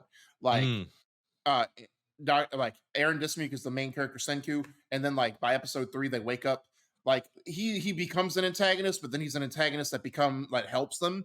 Where Sukasa, again, another like, but it's a reverse of mm, Legend of the Galactic Heroes, where Aaron Dismuke's character is more scientific, like I want to do like more helpful things, and Sukasa is like, might makes right, like only the strong survive type of deal. And like seeing that dynamic, and then at the end of season 2, like how they just kind of like hash their differences, and then like figure, and then they work together, is just like, man, if they just did this from the beginning, I mean, it would be a short show, but if they just did it from the beginning, no one would stop them. So, true, true. and like Sukasa is like his character is playing such a cold and calm demeanor. Like when he like, of course, they get like a short premise, like humanity gets solidified in stone for like Mm-hmm. thousands of years, and then Senku wakes up and is deducing everything that's happening. And it's like they have to start over from scratch. It's like a humanity reset, and Yep. they find something to unpetrify people.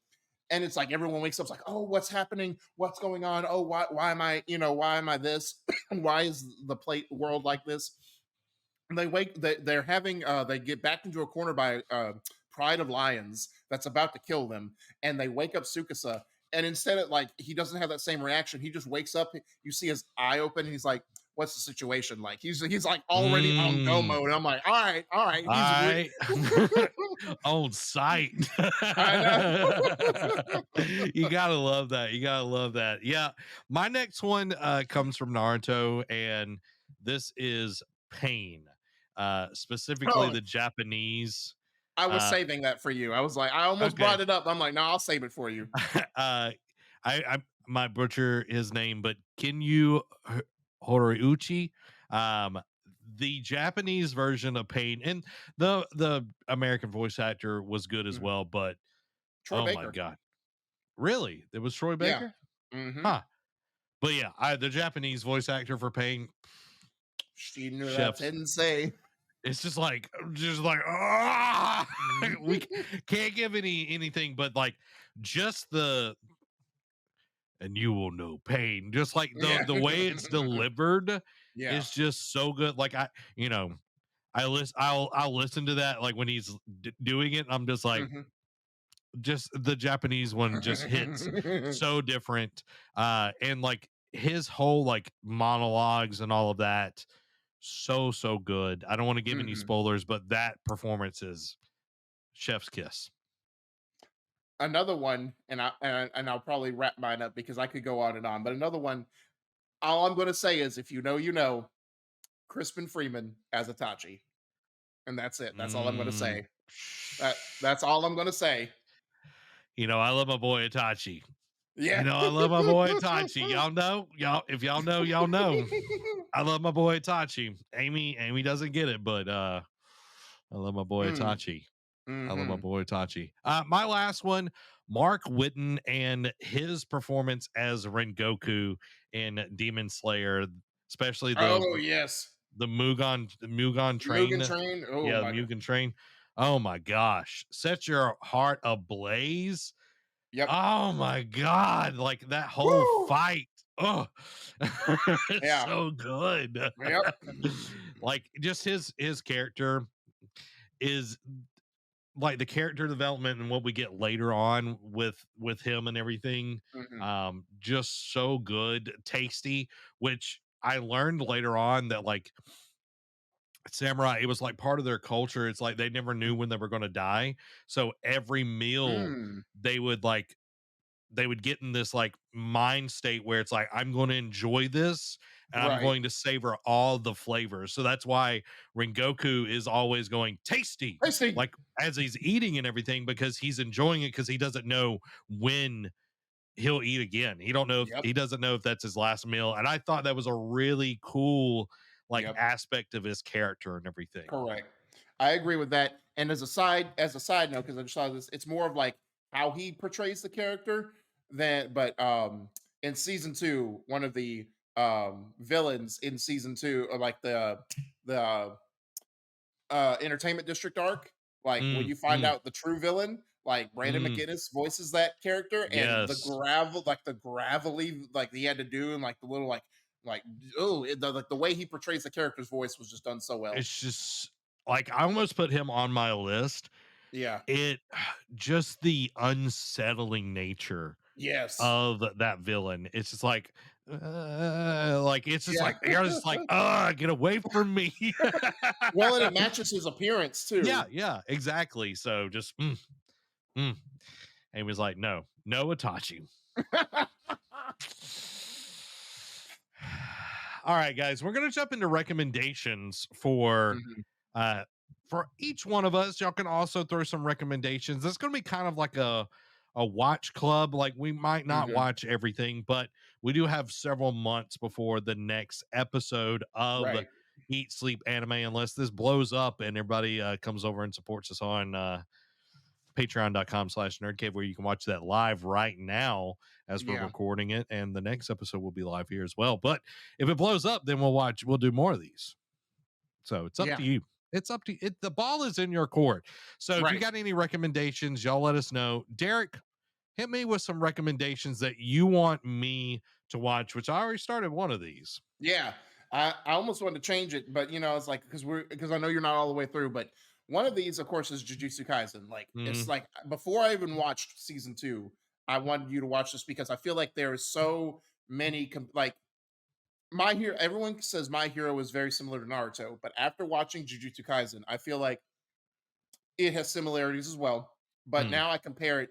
The comparison I would say is My Hero feels like Naruto Part 1, where it's just like, mm. feel like up to a certain point, like once it gets to season 6, then it's like, okay, now it's getting more like Shippuden. But Jujutsu Kaisen feels like Shippuden because of the severity, the intenseness of it. Yeah. But like, but it has like so many similar, like, because I mean, the squad, the sensei, that Yeah. kind of thing. Definitely But feels like Kakashi. Like oh yeah, Gojo, I'm just like, this is like Kakashi. so yep, Like, Fushiguro is just like Sasuke. yeah, yeah, Nobara is already more useful than Sakura, uh, at least from part 1. yeah. Shippuden, she actually does prove her usefulness, but part 1 Naruto, no, she's already done Oh more than yeah, Sakura's ever done. 100%, 100%. um, but no, like that, and just like the intent, like just like again, like that was before season 2 that I recommended. I think you should just watch. I feel like once you get past like the matureness of it, like the goriness of it, I Yeah, think you would enjoy it. And then season 2 comes out, and I'm just like, bro, like I'm like, wait, like when I posted on Instagram, I know you saw it because you liked it, yeah. and I never want to post anything spoilery on Instagram when I finish it, like especially like newer stuff. And then you text me like, hey, I just started Jujutsu Kaisen, and I'm like, oh buddy, oh buddy, are you in for it? Um, but what is one of your recommendations? For me, Ranking of Kings, and I know I talked about this earlier, it's such a different take on like the anime genre. It's Mhm, not like fighter heavy. Like there is action, mhm, there are fights, but it is this kid that is the son of a giant. Like he's the mhm, biggest, strongest king in all the world, and that's how kingdoms are ranked, is like how strong their mhm. king is. Right. And this king like makes a deal, and his son is cursed essentially, and Mm, he is super small. Like he's like maybe like 3 foot tall. Like he's mhm. super small, and he's mute. So everybody Yeah. thinks he's an idiot, thinks he can't, hear or understand. So like they begrudgingly like, you know, put up with him or whatever. The Right. king gets married to another woman. His mom had passed away during childbirth. So there is a second son, which is normal. And Mhm, there's like all this turmoil and everything. So he goes out for an adventure, and the character development he goes through, there's a sidekick that's there. It is just so wholesome in a lot of ways. mhm. But it kind of reminds me of some of like One Piece's animation. Like it's not all Mm. like Dragon Ball Z, I feel like there are a lot of like straight lines. There's a lot of Right. like that, but it's more rounded characters, like in Right. that kind of like One Piece vibe. But Yeah. it's funny, it's really heartwarming, and the stuff that goes on. I don't want to give anything away, but there's Mhm. some twists and turns. You're just like, oh my Mm. gosh, all right, dude. Okay, Derek, what's another recommendation that you have? So I've got another one is Full Metal Alchemist Brotherhood, not the Mm, 0506 show that they kind of went off the rails. This they redid it and did it actually by the manga. And mm, my God, like I watched this soon, like not right after, but soon after I watched like caught up to like or watched Attack on Titan to where it released. yeah, And then I just got more like again, it's typical shonen anime where it takes a little bit to get to get going, but it sets the premise early on, and you find out why it's a pair of brothers, Edward and Alphonse. You find out they're a little peculiar, and you find out why, like what they yeah, had to do and what they're trying to undo to get what they want. it's Mhm. all, it's involved alchemy, transmutations, like turning one thing to the other, but the law Yeah. of equivalent exchange, you can't just make something from nothing. You have to Mhm. sacrifice something or give up something in exchange. And then you find out that there is a way to do it. There is an item out there that allows you to do this, and like grants you like powers that aren't normally available, or like taboo type of deal. And it's like that journey they Yeah. go on, because there's only 64 episodes, and like the characters, like Chris Sabat is one of the more eccentric characters in this one. He's in it. He's actually a pretty boss guy, but like the way he just acts is just like, okay, all right. uh J. Michael Tatum's also in it. He's not he's like an enemy in the beginning, but then just turns into like an anti-hero type deal. Like Okay. he does end up helping them, but it's like he's not doing it for the greater good. Like there is a story to him, and like that character just has goes on such a journey as well. And Eric Vale is in there, and now he is a villain. He is Mhm. straight up a villain. And then you find out who the true enemy is, like, and why, like, that they're hiding in like certain parts, like that, that like, all right, there's corruption at this level. And it's like you find out there's people pulling the strings behind it, and it's like, okay, let's go. And then like Roy Mustang, uh oh my gosh, like he has, that's another, I forgot about him until just now. He has an iconic performance in the middle of like the show, that's just like, okay, he's him type deal. So it Oh, is done. okay. I just looked him up. Okay. Yeah, he's him. So it's a really good show. Does it? I need to go back and rewatch it, because since I've watched some better storytelling anime since then, Mhm. I feel like it doesn't hold up as well. But then again, it came out in '09, and like Attack on Titan's 2013 when it started. Jujutsu Kaisen came out, like, My Hero, like all this other stuff that really enthralls us has been post Full Metal Alchemist. But I feel like that was a really good anime for the time it came out. Yeah, and like that's the one cool thing about anime is it's like, yes, there are some things that are derivative. There are some things that are Hmm. trying to just like recreate something that's been successful. But the ones that really stand out are the things that take, okay, this like Dragon Ball Z pushed the industry forward, Hmm. Naruto pushed the industry forward, Full Metal Alchemist pushed it forward, and then we got Attack on Titan, and then like we've gotten so many things that have like allowed us to get to where we are now as like a Right. storytelling. And I know like all of this is coming from manga and everything, Hmm. but it's like every time something that is successful comes out, it's because like they're taking the good parts, the DNA of other good things, Yep. and they're making it more interesting. And I think I love that in this world because so many times, like you look at movies over in the US, they are so boring because we keep getting the Yep. same crap over and over and over. Yep. But like you look elsewhere and you're getting so many interesting stories that would Yep. never get made in the US because, No. oh, that's not going to appeal to a larger audience. It's like, you Yeah. sure about that? Yeah, You sure because about that? this just is like one of the top selling. I mean, Jujutsu Kaisen season 2 won Anime of the Year at Crunchyroll, Yeah. just like a month ago. And that, like, to your point, I'm glad you brought that up.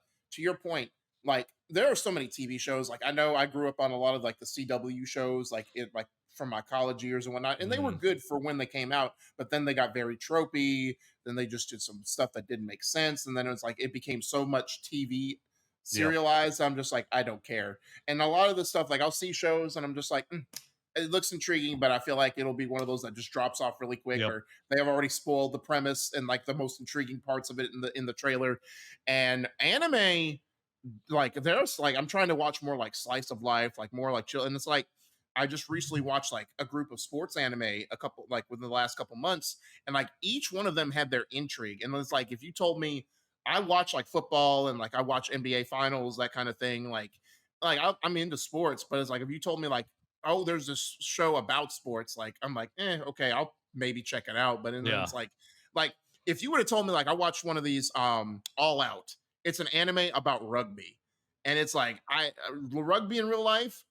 I didn't care for it. Like I thought it was weird. It was like an offshoot of football. And then I watched this anime. I'm like, you know what? Maybe I should give rugby a watch. You know what I mean? Like Yeah. it like anime does things like in such a way, in such a different mindset that it makes you care about it and want to try different genres. Yeah. 100%. So my next suggestion, and I think this is something that I really love, and it does kind of Mhm. fit the slice of life in some ways, but it has a lot of intrigue and Yeah. action.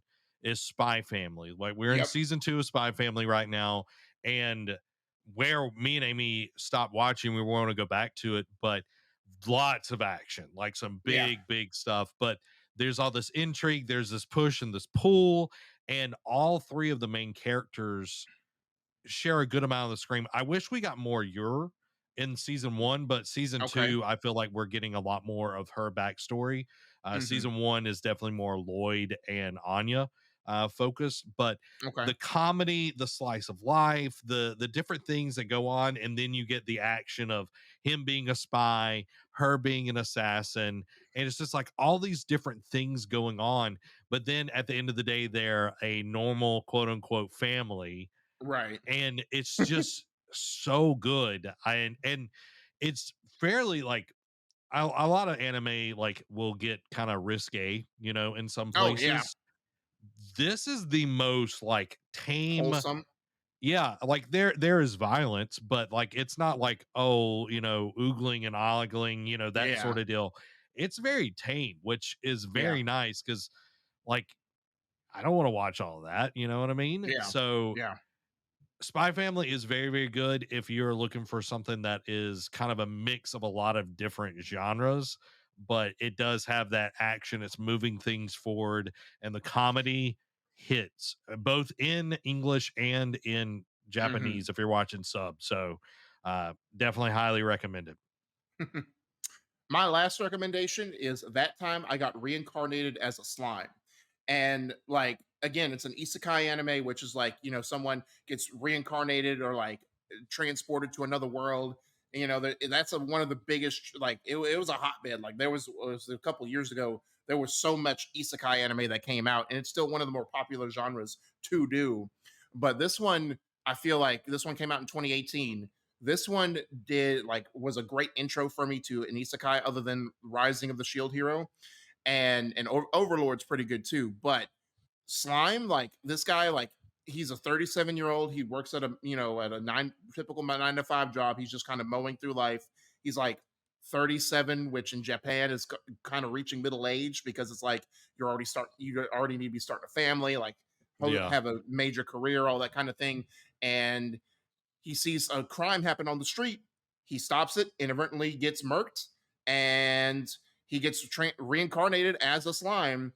And but he's going through. It's like the character creation menu. He's like, "Oh, do you want this and this?" And then he goes through. He's like, "Oh yeah, this makes sense." And like, let me do this. And it ends up being one of the most broke characters in that world. And he just gains new abilities, and he Hmm. gains it by eating stuff. And it's just So he's like like Kirby. yeah, pretty much, except they last. You know what I mean? So Okay. yeah, Yeah. that's a good point. And then like he gets his world, and it starts happening, and he starts like building a town, like gathering, and it's like he doesn't want to, his first intention is like, I don't want to be a ruler. I don't want to rule over people. I don't want to be making important decisions. And Yeah. then just kind of happens, or he'll say one thing and it gets misinterpreted as this, and then he's just like, I guess I have to go with it this way because I can't upset my people, or I can't don't want to create this whole other travesty over here. And then it's like he catches the eye of some like important people, like some like Mm. big name players, and like all these big enemies. And then season 2 runs around, and like by this time he's got a kingdom, well, essentially a kingdom. And he attracts like some big name people, like more and more important people across the country are like realizing this, and then they come to mess with him. And then like he has to go away on business. He comes back, and it's like stuff happens, and then he just like breaks. And then like seeing that how he gets his lick back is just so good in like season 2. So, and I can't wait for season 3 airs next month. I can't wait to see what kind of shenanigans and adventures they go on. But it's just like so well done. Like it like the story itself may not seem that intriguing, but like his character development and how like stuff just happens, like whether by accident or by design, is done really well. Hmm. I like that. I like that. It sounds interesting because, like, when Hmm. you recommended it, I was like, I don't know, I don't know. But Yeah, like, actually hearing the explanation of the show yeah. makes it way more intriguing. And Dan says, can't wait for season 3. So Dan's a Hmm. fan. I'll hit two of Dan's that he suggested for this season. If you want comedy, watch Mashley. Um, Okay. It does, and like everything like every kind of like little preview I see of Mashley looks really good. And then for action adventure with VRMMO fun, virtual reality, I guess, Yeah, watch Shangri La Frontier. yeah. Shangri Shangri-La La. Front. There you Yeah. go. So I've heard like it started, I want to say end of January, beginning of February. And like I don't know if it's just been forgotten about. Because I know that was like a big hype for like the winter season. And I don't know if it was like just forgotten about or only got good toward the end of the season, but like I Mhm. forgot about it and then I saw something for it the other day. I'm like, oh, is that out now? And it's like, no, it's been playing. There you go. There you go. All right. News segment, guys. We're going to talk about underrated, overrated anime. Hmm. Um, so we want to hear your thoughts as well. Derek, what is an underrated anime show that people need to go watch right now? So I've alluded to it at the top of the show.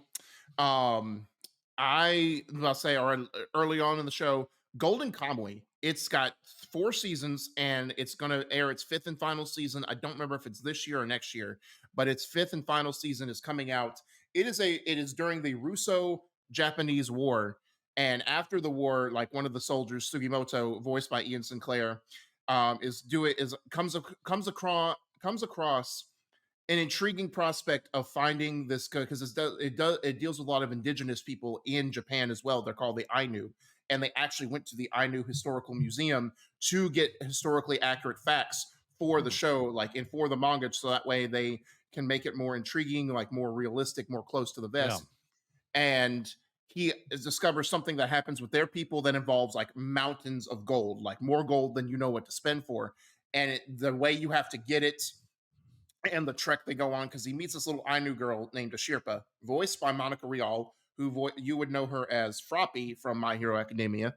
Okay. Um, so so it in their journey that they go on, like now I will say it is it is a little weird because again it's TV mature, so it's not like really like super weird, but there is some weird moments in it. It does take like, but it makes sense humor wise. Like it's not like cringe, but it's like face palm. Like okay, this is kind of funny. Yeah. Like it's just like knee slap type of deal. But like they call him the immortal Sugimoto because he can't die. And granted, yes, he can get injured. There are severe, but anything like you think would like severely wound him, like he keeps going. Like he just gets up and keeps going. So it's like, okay, you're either a superhuman or you made a pact with somebody. Like I don't know, like Yeah. what the deal is. Like I don't know how you keep getting out of these situations. Because there's a certain moment at the end of season 2 where it's like, okay, like is this it? Like is this how it ends? And then it's like, how did he get out of it? Um, but yeah, no, Golden Kamuy I would definitely recommend. It's only four, like I think season 4 is like 13 episodes, but it's like 12 episode season. So I mean, it's a very short watch. Like you can binge a season in a weekend. Okay. I like it. For me, underrated Outlaw Star. Now, we talked a little bit Hmm. about this earlier. It did come out on Toonami back when we were younger, but Outlaw Star is such a fantastic show. It's pretty Hmm. short for an anime Yeah. back then, Oh but yeah. so good. It is Yes. the Still holds world. up. Yeah, the world is interesting. The combat is great. The characters, like if you like Cowboy Bebop, you will like Outlaw Star even more because there's not like every episode is not a MacGuffin. Like it, like Correct. I like Cowboy Bebop, but there's MacGuffin City over there. But Outlaw Star has like a straight through story and everything, and every episode is very interesting. And there's a wider cast of characters in this show, and all of them are great. The ship, it looks awesome. The pirates are super, super cool in this Correct. show. And the goal is very, very interesting. So underrated, definitely Outlaw Star. Derek, Mhm. give me an overrated anime. What do you think is overrated? This is gonna hurt Dan's feelings. Um, because I watched it. He mentioned it at the beginning of the show, and I watched it. Gurren Lagann, like, don't get me wrong, it has its moments. It's kind of zany, over the top. Kyle Abair is also one of the voices of one of the characters in the show. Um, but I just didn't like.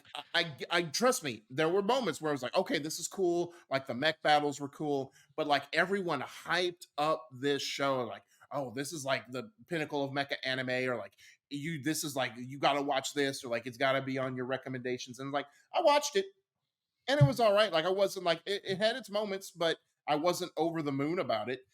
Side note: Steve Blum is a character in there. He kind of like how you said, like Chris Sabat played more of like type of thing. Yeah, Like yeah. Steve Blum, like how he has more like a grizzly voice. He played more of like one of those characters, and I'm like, it took me a second to realize, I'm like, oh, that's him, but it doesn't sound like him. And when I looked, I'm like, oh, it Mm, is him, but it's just a different character. But there are some moments in Gurren Lagann, but it is not as great as everyone makes it out to be. yeah. Dan says, don't do it. You're dead to me. And I will I will never financially recover from this. Derek, don't be attacking the patron shows. Overrated for me, Trigun. Yes, yes. Trigun is so overrated, and I've only watched like an episode or two, but Hmm. Outlaw Star and Trigun were like coming out at the same time, and Right, yeah, everybody talks about Trigun, and I'm like, it looks cool, and I'm sure it's got some cool battles, but yeah, Outlaw Star has a much better premise and a much better yeah. like And we're and talking about the '98 version. Like I haven't watched Trigun Stampede, which I've heard is no, better, I but haven't watched it either, but yeah, it's like I feel like it was like Cowboy Bebop, Trigun, then like way down the list was Outlaw Star. Like, because yeah, all of them like coming over to America was like all around the same time. yeah, And I'm like, why did this get such a push when Outlaw Star was so much better? correct. Like I wholeheartedly, like, because I watched, like, because Outlaw Star, Trigun, and Cowboy Bebop were like part of that group, like with, and like it was sandwiched between Ruroni Kenshin and Yu Hakusho for me, of like rewatching all these old anime that I remember on Toonami, on Funimation. And when I watched Trigun, I'm like, oh yeah, I know people just raved about this, all this, and I watched it. I'm like, what? Where's the story? Like, it doesn't really ever come together until like the end, and by then Yeah. it's like kind of like how you felt about Mandalorian season 3, how they just kind of turned their homework in at the end. That's what Yeah. Trigun did, and it just did it first. And it's like, I mean, the action's cool, like, but most of the characters I don't care for. Like Yeah. Johnny Young Bosch does a good performance as Vash. Like, don't get me wrong, he's the only standout performance in that show, but it's just like, I don't understand the appeal to this. Like I know people say, "Oh, Cowboy Bebop doesn't have a story either." I'm like, but it's the journey. It's more like your space outlaws. Like you're going. Yeah. It's every episode's a different journey that does kind of wrap up at the end, and it's more like Spike's story type of deal. But Mm, Trigun, who from like pretty much is, and it was like, and it was. Cowboy Bebop did a different thing where it was a thing. It was an anime not based on a manga. It was like an yeah. anime original idea, and they were just like, here, let's try this out, and it worked. Trigun is actually based on something, and it's like it didn't hit, and I'm like, y'all have to do better. Yeah, 100%. So there are our underrated, overrated for this week. And we're excited to hear what yours are down in the comments below. Derek, let's jump into the things that are releasing in the next quarter. So these are all Hmm. the shows, the spring animes that are going to be coming out. I got this list from I think Gaming Bible was Okay. the or Screen Rant. No, I got it from Screen Okay. Rant. So Derek, run me through what's coming out in the spring. So first up, like we said earlier, that time I got reincarnated as a slime season 3 is coming out April 5th. Then following that, 2 days later, on April 7th, is part two of season two of Mushoku Tensei. Then we've got The Fable on April 7th, that same day. April 13th, another one that's being very much hyped as a new anime that, on the manga is like really good. Kaiju number 8 on the 13th of April. Then we've got Blue Lock, the movie episode Nagi on April 19th in Japan. I'm sure it'll come a few months later in America, but right now is only going to be in Japan.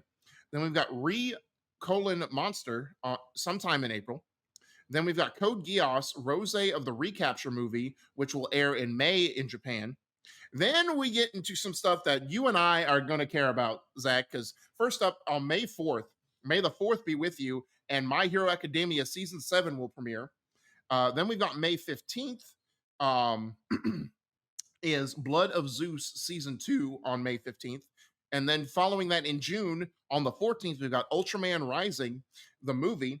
And then I know you put it up with, it just recently got a date on there, but Demon Slayer Season 4 got a release date of May 12th.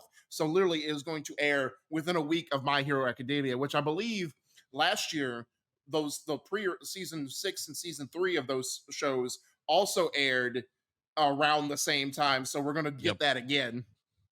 Yeah, I'm super stoked. Again, My Hero and Demon Slayer are the ones that I'm like definitely looking forward to. Yeah. But yeah, tons of cool stuff. The kaiju one I definitely want to look at. I haven't heard anything about it.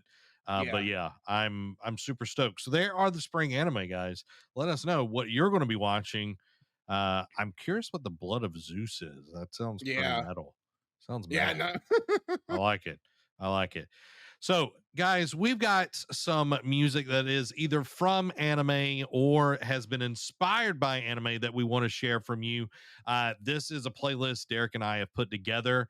A lot of it is rap music that is based off of anime or based Mhm. around anime concepts and Yeah. everything. And a lot of them are really, really good. All the stuff that is on there is really good. Some of them do get explicit, so just watch out for the E on there. Yeah. But some of these are just so good. There are Mhm. also um songs that are straight from intros, outros that Derek has put on there as well. Yeah. So And I'll guys, be adding more because I was wanting to make sure I got enough in there before and that we had to get set up. so I'm popping into the chat. This will also be in the description for the episode. It is also in our playlist for the show called Eat Sleep Anime. Mhm. So y'all will be able to check that all out there. Some of my favorites, I'm gonna pull it up. I'll tell y'all some of my favorites, and Derek can hit some of his favorites. Lost Myself by Dizzy 8. Great for like My Hero Academia. I put Mixed Nuts Mhm. on there as well. Itachi by Dizzy 8 is great. Breath is great as well. Hokage is good. Sharingan by Dizzy 8 is great. Can y'all tell that I like Dizzy 8? Daddy Fat Snaps, Villain Arc. This is Shigaraki's song. Oh, it slaps, y'all. It slaps hardcore. There's one that's like what is the muscle dude from My Hero? Muscular? Yeah, Muscular. Yeah, the villain. Yeah. Yeah. There's one called Black Air Force Energy. That's about him. There's a One for All one that's good as well. I put in some of the Big Lug fire style in Mhm. there, which Cartoon. y'all need to listen to Dance. That one's really Yes. good. Yes. Dance is really, really good. Flash by Divide Music, which is about the Yellow Flash from Naruto. Don't want to spoil Mm. anything on that. And then there's one called Level Up somewhere in here that's about Goku training and everything. That's really funny as well. Mhm. Derek, what are some favorites on here that you want to hit? Of course, the openings for Demon Slayer, like Garenge from season one, Shirogane and Zankyo Sanka from season two, really good. Of course, Polaris from Blue Encount from My Hero, along with because I've added some outros on there, like Long Hope Philia is I think one of the endings in season three, and also what was it? The opening to season seven, or it's the second opening to season seven is on there as well. Um, what was it? Oh, About a Voyage, the ending to season 4, or the first ending to season 4, really good. It kind of matches with that energy that the first part of season 4 gives off as well. Dish number 1 by Dish. The first opening to season 5 is really good too. It just like listening to that again as I was adding it, just hits so fairly well. What is it? Shinzo wo Sasagio opening 3, or the season 2 opening for Attack on Titan, iconic, really good. There is like an English opening that they did, like the sim does the rumbling, like that's all I'm going to say. I'm not going to get in. That does have a potential spoiler in and of itself for Attack on Titan, but really good as well. If you like, is kind of more like screamo metal, so if you do like Mm, that, that's like, so it is good. Of course, Tank from uh Cowboy Bebop. yeah, thank you, and Real Folk Blues are on there, really good. And I did add, like I said, I added the English version of Smile Bomb from Yu Hakusho, the iconic opening, on there as well, and I added the Outlaw Star opening on there because that thing Ooh. slaps. Ooh. So We need to get Rock the Dragon on theirs too. yeah, that's what I'll say. I forgot about that, so I'll add that later. Dope. Well, guys, that is the episode for this quarter. The next episode will be in June. We'll give you a date when we get closer to it. Hmm. But I know we'll definitely be discussing My Hero Academia season 7, Demon Slayer season 4. A lot of Hmm. cool stuff coming out between now and then. I'm going to be finishing up Spy Family. I'm going to be caught up with Jujutsu Kaisen by then. Hmm. So we'll have it'll be more of a discussion kind of episode. We'll have Yeah, a Kage Summit as well. But if yeah. you've got suggestions on what we should add for the next show, let us know.